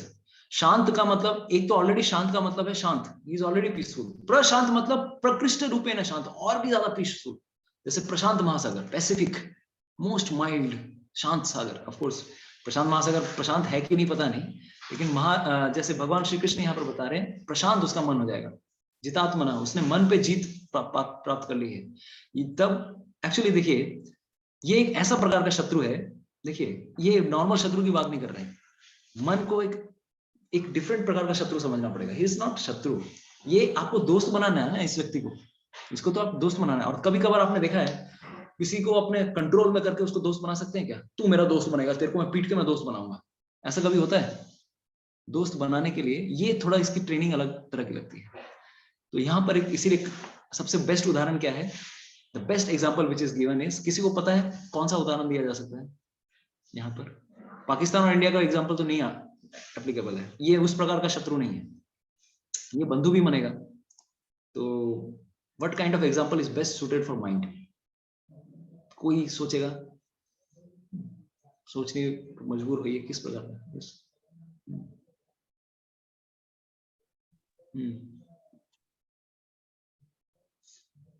बताइए. Yes Sunita Mata ji, you want to share something? ये बादर, हाँ बादरকে कंट्रोल করা. ওকে, বাদর কলা খাইয়ে খাইয়ে তারপরে সে ভালো কাজ, মানে অনিষ্ট করবে না কিছু. तो कंट्रोल करा. बादर, उन्होंने एक एग्जांपल दिया बंदर को, लेकिन बंदर भी जितना भी केला खिलाओ थोड़ा मतलब बादरा में करे है ना. बंदर अपने हरकतों से बाज नहीं आता, थोड़ा वो कंट्रोल हो जाएगा, लेकिन गले पे फंदा बांध के रखना पड़ता है. सबसे बेस्ट एग्जांपल है एक और जानवर का, बता सकते हैं क्या? अनदर वेरी गुड स्पीशीज जिसको हम कंट्रोल में लाते हैं. बताइए. हाँ बताइए, कौन बताएगा? किसको कंट्रोल में लाते हैं? डॉगी. ओके, डॉग से बेस्ट एग्जांपल है हॉर्स का. तो यहाँ पे हॉर्स एक इंग्लिश में कहावत आती है, ब्रेकिंग द हॉर्स, किसी ने सुना अगर, what does that means breaking the horse? Of course बहुत सारे हॉर्स लवर्स इस वर्ड को बहुत पसंद नहीं करते हैं। जो ब्रेकिंग द हॉर्स का मतलब क्या है? घोड़े को लगाम में लाना।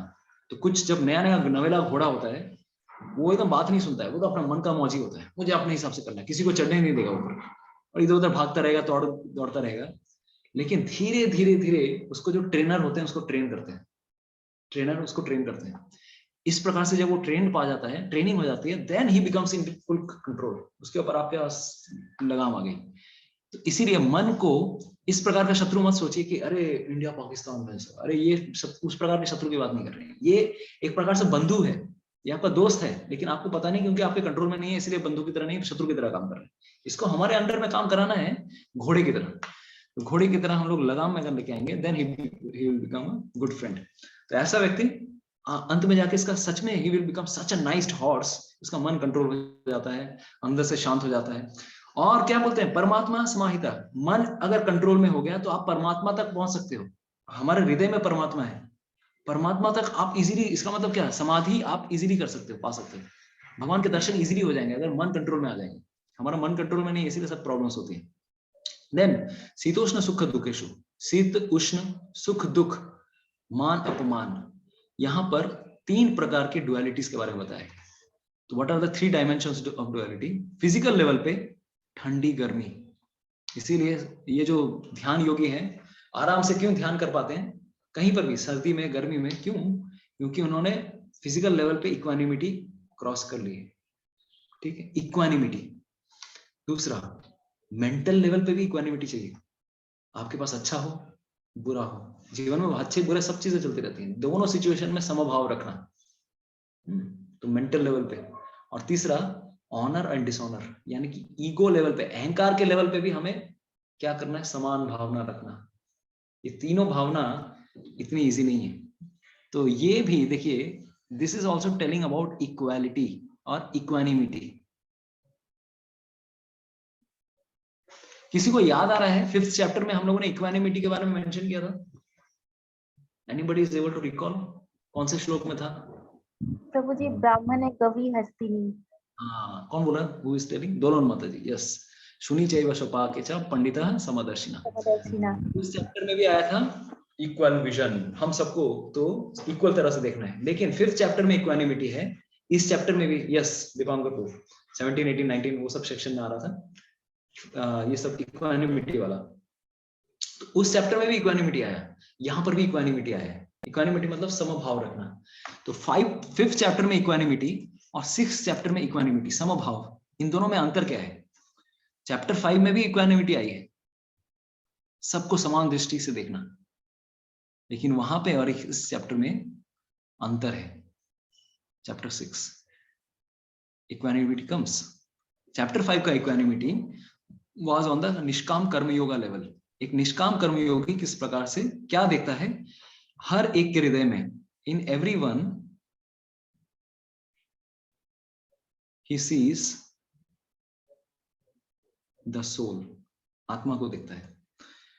लेकिन ध्यान योगा वाले चैप्टर में he is trying to be equanimity, he is trying to have equanimity within himself। अंदर भी क्या करना है, समभाव रखना है। बाहर तो वो देख ही रहा है सबको आत्मा के लेवल पे, और ना केवल आत्मा के लेवल पे देख रहा है, he not only seeing everyone on the soul level, he is also able to see super soul within everyone। आत्मा को भी देखता है, परमात्मा को भी देखता है, अपने हृदय में भी परमात्मा को देख पाता है, और साथ ही साथ अपने अंदर 3 डायमेंशन में इक्वानिमिटी लाने की कोशिश करता है। फिजिकल लेवल, ठंडी गर्मी में समान भावना रखना, mental level and egoistic level, मान अपमान में या फिर सुख दुख में, ये तीनों लेवल पे वो कोशिश करते हैं कि हॉट कोल्ड, सुख दुख और मान अपमान, इन तीनों सिचुएशन में। यानी कि देखिए, अभी आपको ऑटोमेटिकली समझ में आ जाएगा कौन से वाले में इक्वानिमिटी ज्यादा सीरियस है, मतलब ज्यादा डिमांडिंग है, ज्यादा हायर लेवल पे है। चैप्टर 5 वाला निष्काम कर्मी होगा ये लेवल, या चैप्टर 6 वाला? बताइए। Chapter 6. Chapter 6 Prabhu ji. That means ध्यान yoga is on a higher pedestal than निष्काम कर्म योगा. उस ऑटोमेटिकली समझ में आ जा रहा है, राइट? क्योंकि यहाँ पर ज्यादा माइंड कंट्रोल करना पड़ रहा है. शत्रु मित्र में भी. तो ज्ञान अविज्ञान तिक्तात्मा, ऐसा व्यक्ति ज्ञान और विज्ञान, ज्ञान मतलब शास्त्रिक नॉलेज, विज्ञान मतलब रियलाइज्ड नॉलेज. वही शास्त्रिक नॉलेज आप जब अपने जीवन में साक्षात्कार होता है, जब प्रैक्टिकली अप्लाई करते हैं, उसको विज्ञान कहा गया है. ज्ञान मतलब थ्योरी, विज्ञान मतलब प्रैक्टिकल नॉलेज. ठीक है. कूटस्थो विजित इंद्रिय, ऐसा व्यक्ति विजित इंद्रिय, इंद्रियों पे कंट्रोल कर लेगा, सेल्फ कंट्रोल. युक्त इति उच्यते योगी, self realized and is called a yogi. समलोष्ट्राश्म कांचना, ऐसा व्यक्ति क्या देखेगा? पत्थर को और क्या, साथ ही साथ स्टोन्स एंड गोल्ड, मतलब लोस्ट्र अश्म कंचना, सोने को लोस्ट्रवत, मतलब धरती पे अगर पड़ी हुई तो धूल पत्थर है, और चट्टान, सब चीजों को एक ही समान समझेगा, सब चीजों के प्रति एक ही दृष्टि रखेगा, किसी के प्रति भोग करने की इच्छा नहीं रहेगी. तो हम अपने आप को भी समझ सकते हैं. अगर आपके सामने एक बिस्किट रख देते, कौन सा वाला? पार्ले जी वाला नहीं, सोने वाला बिस्किट है ना, अभी आप कैसे डील करेंगे? अरे बाप रे, सोना. ऑटोमेटिकली कहां से मिल गया मेरे को, जैकपॉट मिल गया. लेकिन एक साधु व्यक्ति जो इस प्रकार का ध्यान योगी वाला व्यक्ति है, वो हर प्रकार के हर चीजों को क्या समझेगा? These are all matter, these are not of any use to me. तो हर प्रकार से समभाव दृष्टि रखेगा, even for material things also, matter also. तो इस प्रकार से वो, और तो और सबसे बड़ा और हायर एडवांस ये क्या है? A further advance person is equipoised to all people. Well wisher, अपने सगे संबंधियों जरूर हम लोग समभाव रखेंगे, बेनिफैक्टर्स, हितैषी लोगों के प्रति, जो न्यूट्रल लोग हैं उनके प्रति, मीडिएटर जो लाइक इन बिटवीन जो लोग हैं, एनवियस लोग जो एकदम विष के समान हमारे मारने के लिए तुले हुए हैं, उनके प्रति भी समान भावना रखना. Friends and enemies, pious and the sinners, सबके प्रति ऐसा व्यक्ति समान भावना रखेगा. तो जब कोई अगर ऐसा व्यक्ति अपने आप को पढ़ेगा कि ध्यान योगी अगर अपने आप को सोचने लगे कि मैं योगा रूट बन गया, are you on this level और not? And even for devotees also, हम स्वयं इस लेवल पे हैं कि नहीं, ये हमारे लिए एक लिटमस टेस्ट भगवान श्री कृष्ण ने इस सेक्शन में बताया. इसी को अगर हम एक और तरह से अगर प्रेजेंट करें तो this is the another slide. Krishna is mentioning here 3 things. Equanimity, mind control. कैसे करना है माइंड कंट्रोल? परमात्मा पे ध्यान तो करना है ना. परमात्मा पे ध्यान किस प्रकार से करेंगे? योगा रूट स्टेज में विद रिस्पेक्ट टू सिचुएशंस. इसी 3 श्लोकों को सिचुएशंस के हिसाब से, डुअलिटीज, ऑनर डिसऑनर, हर सिचुएशन में वो अनडिस्टर्ब रहेगा. विद रिस्पेक्ट टू ऑब्जेक्ट्स, जैसे सोना, पत्थर, हर चीज को वो क्या समझेगा? मेरे काम की नहीं, थिंग्स, वो समभाव रखेगा. And with respectful to people, third वाला जो श्लोक था, it was telling about with respectful to people, सबके प्रति वो समान भावना रखेगा. ये आसान नहीं है, दिस इज नॉट इजी, जो लास्ट वाला था. तो विद रिस्पेक्ट टू, ये 3 प्रकार की कैटेगरी ये 3 श्लोकों में है. With respect to people, with respect to positions, with respect to situations. ठीक है. तो दीज आर द 3 थिंग्स. तो अल्टीमेटली भगवान श्री कृष्ण इसके बाद वाले लेवल में आगे चल के बताने वाले हैं कि योगा 10 नंबर श्लोका से अभी शुरू होने वाला है. 10 to 36 there will be full description of how this ashtanga yogis meditate.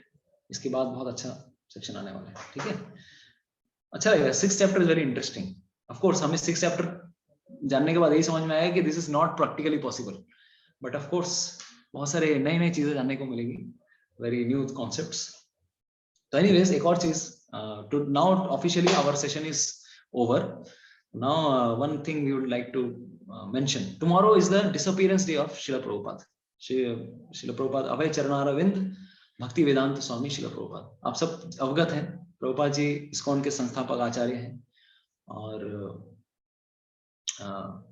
He out of his own struggles, कितने स्ट्रगल करने के बाद श्रील प्रभुपाद जी ने हम जैसे जीवों के लिए सोचिए, प्रभुपाद जी ने इस प्रकार से कष्ट किया, कितना कष्ट किया.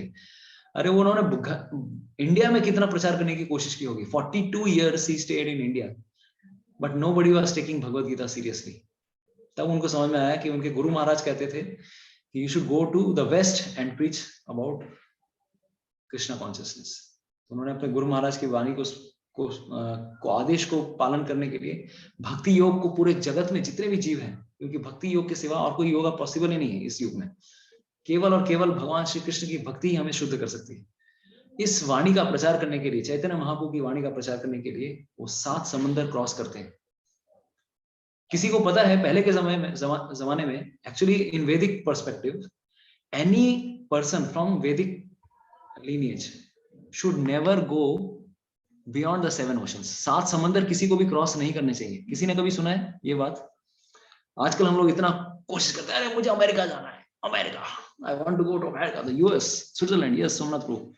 लेकिन पहले इट वाज एक्चुअली, पहले क्या अभी भी, if someone goes outside this 7 oceans, क्योंकि जहां पर गंगा नहीं बह रही है, जहां पर पांडव नहीं गए हैं, ऐसे स्थान पर जहां पर म्लेच्छ, यवन, यस, इस सब जगह पे जो निवास कर रहे हैं, ऐसे स्थान पर खुद भी अगर कोई वैदिक व्यक्ति कोई चला जाता है तो उसका धर्म चला जाएगा, क्योंकि गौ मांस खाने वाले लोग हैं ये लोग।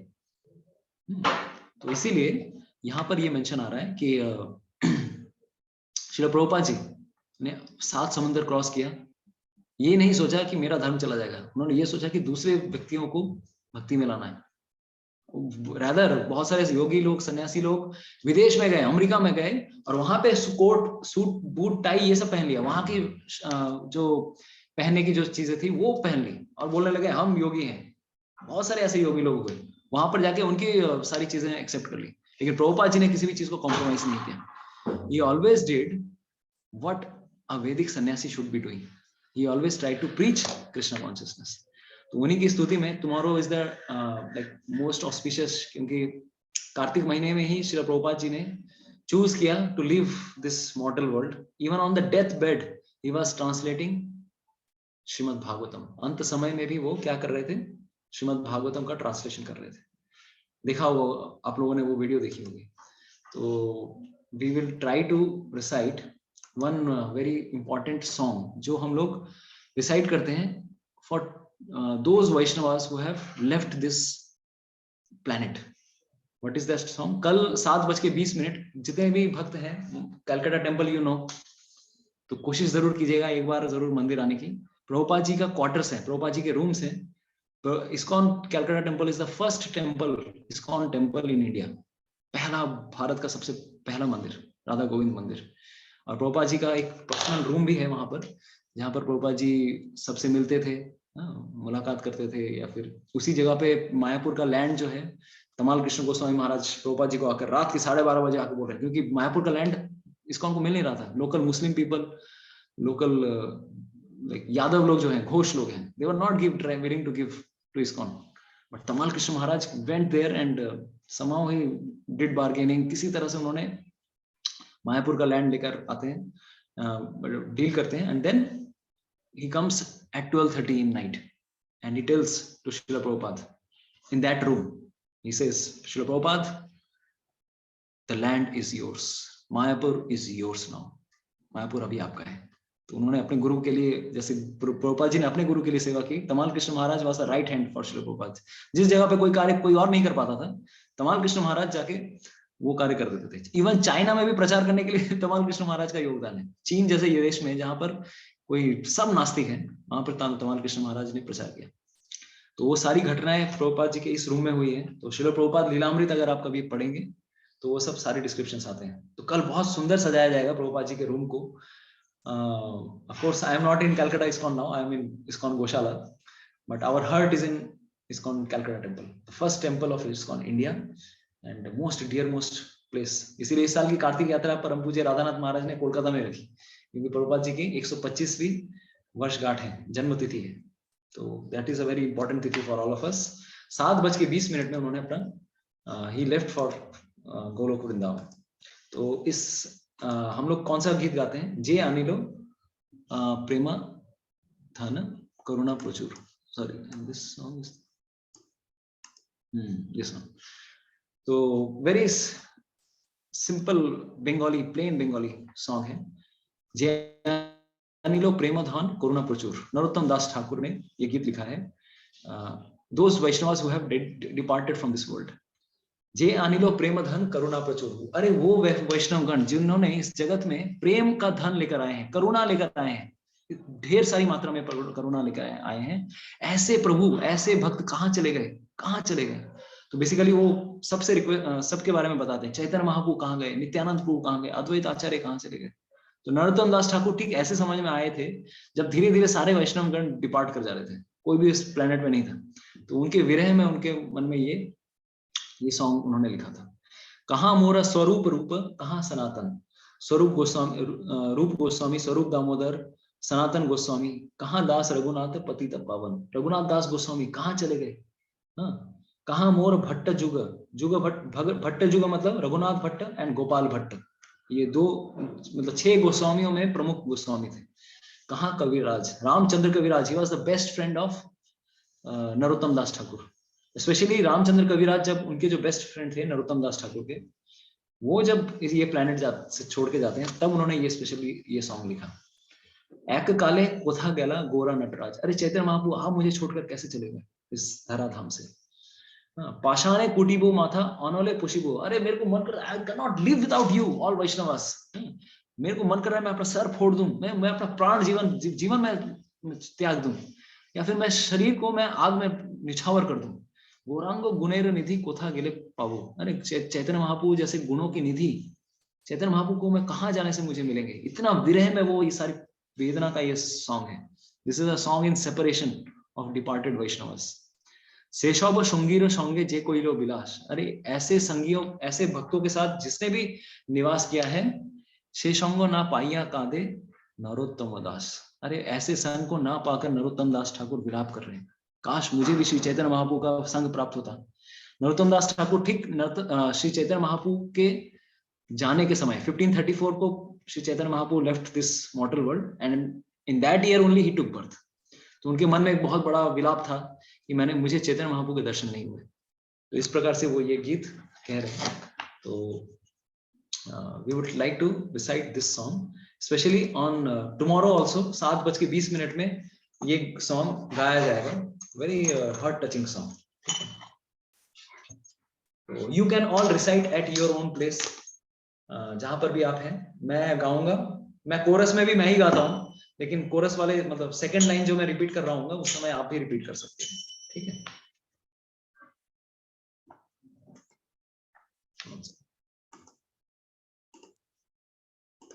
প্লেন বেঙ্গলি, খুব সুন্দর বাংলাতে এই গানটা আছে।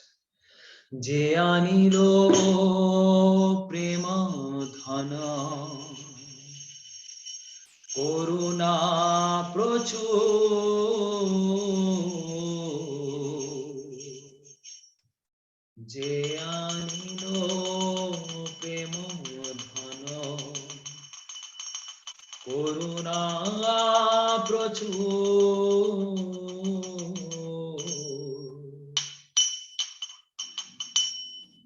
যে আনিল প্রেম ধন করুণা প্রচুর, যে আনিল প্রেম ধন করুণা প্রচুর,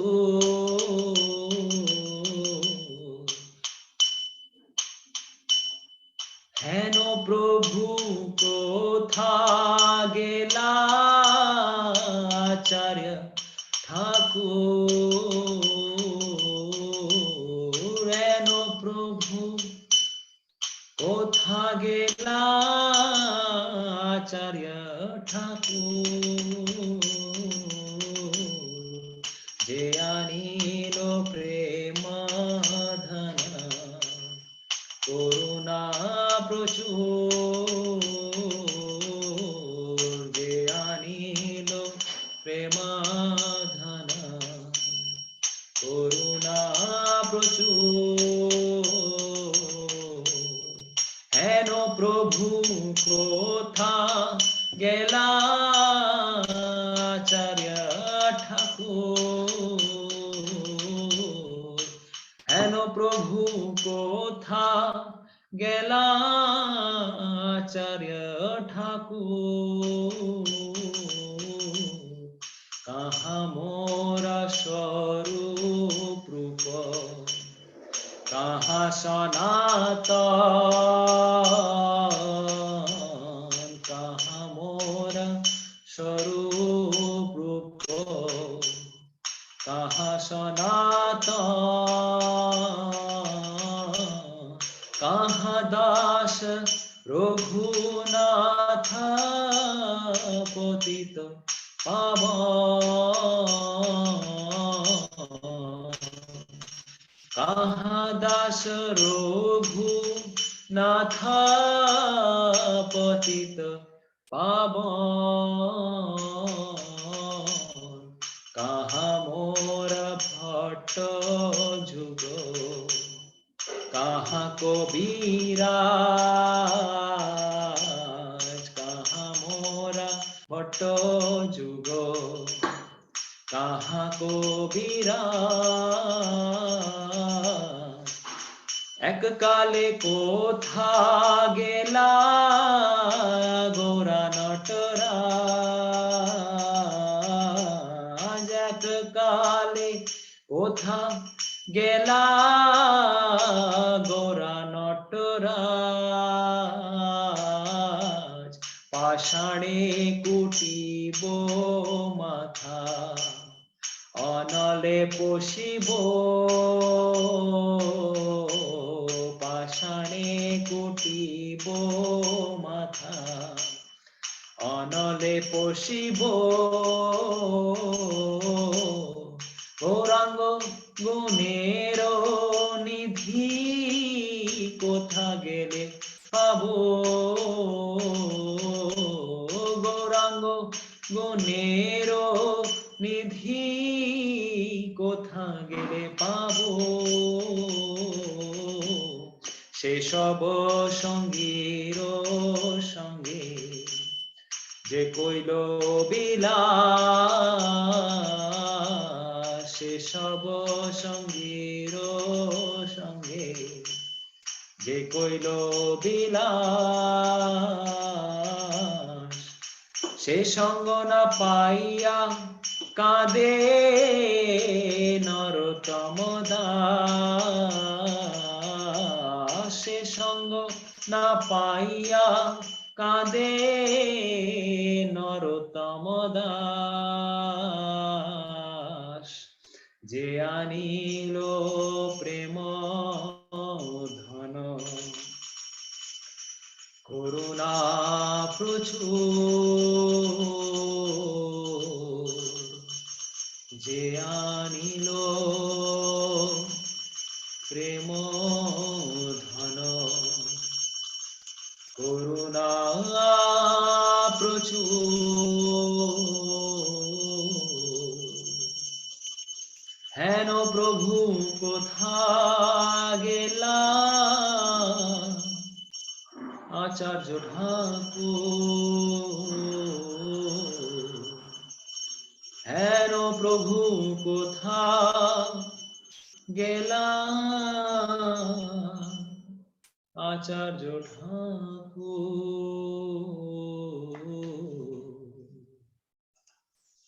श्री नरोत्तम दास ठाकुर की जय, श्रील प्रभुपाद की जय, निताय गौर प्रेमानंदे, हरि हरि बोल, हरे कृष्णा। तो आप लोगों के लिए एक होमवर्क है बिफोर एंडिंग टुडेस सेशन।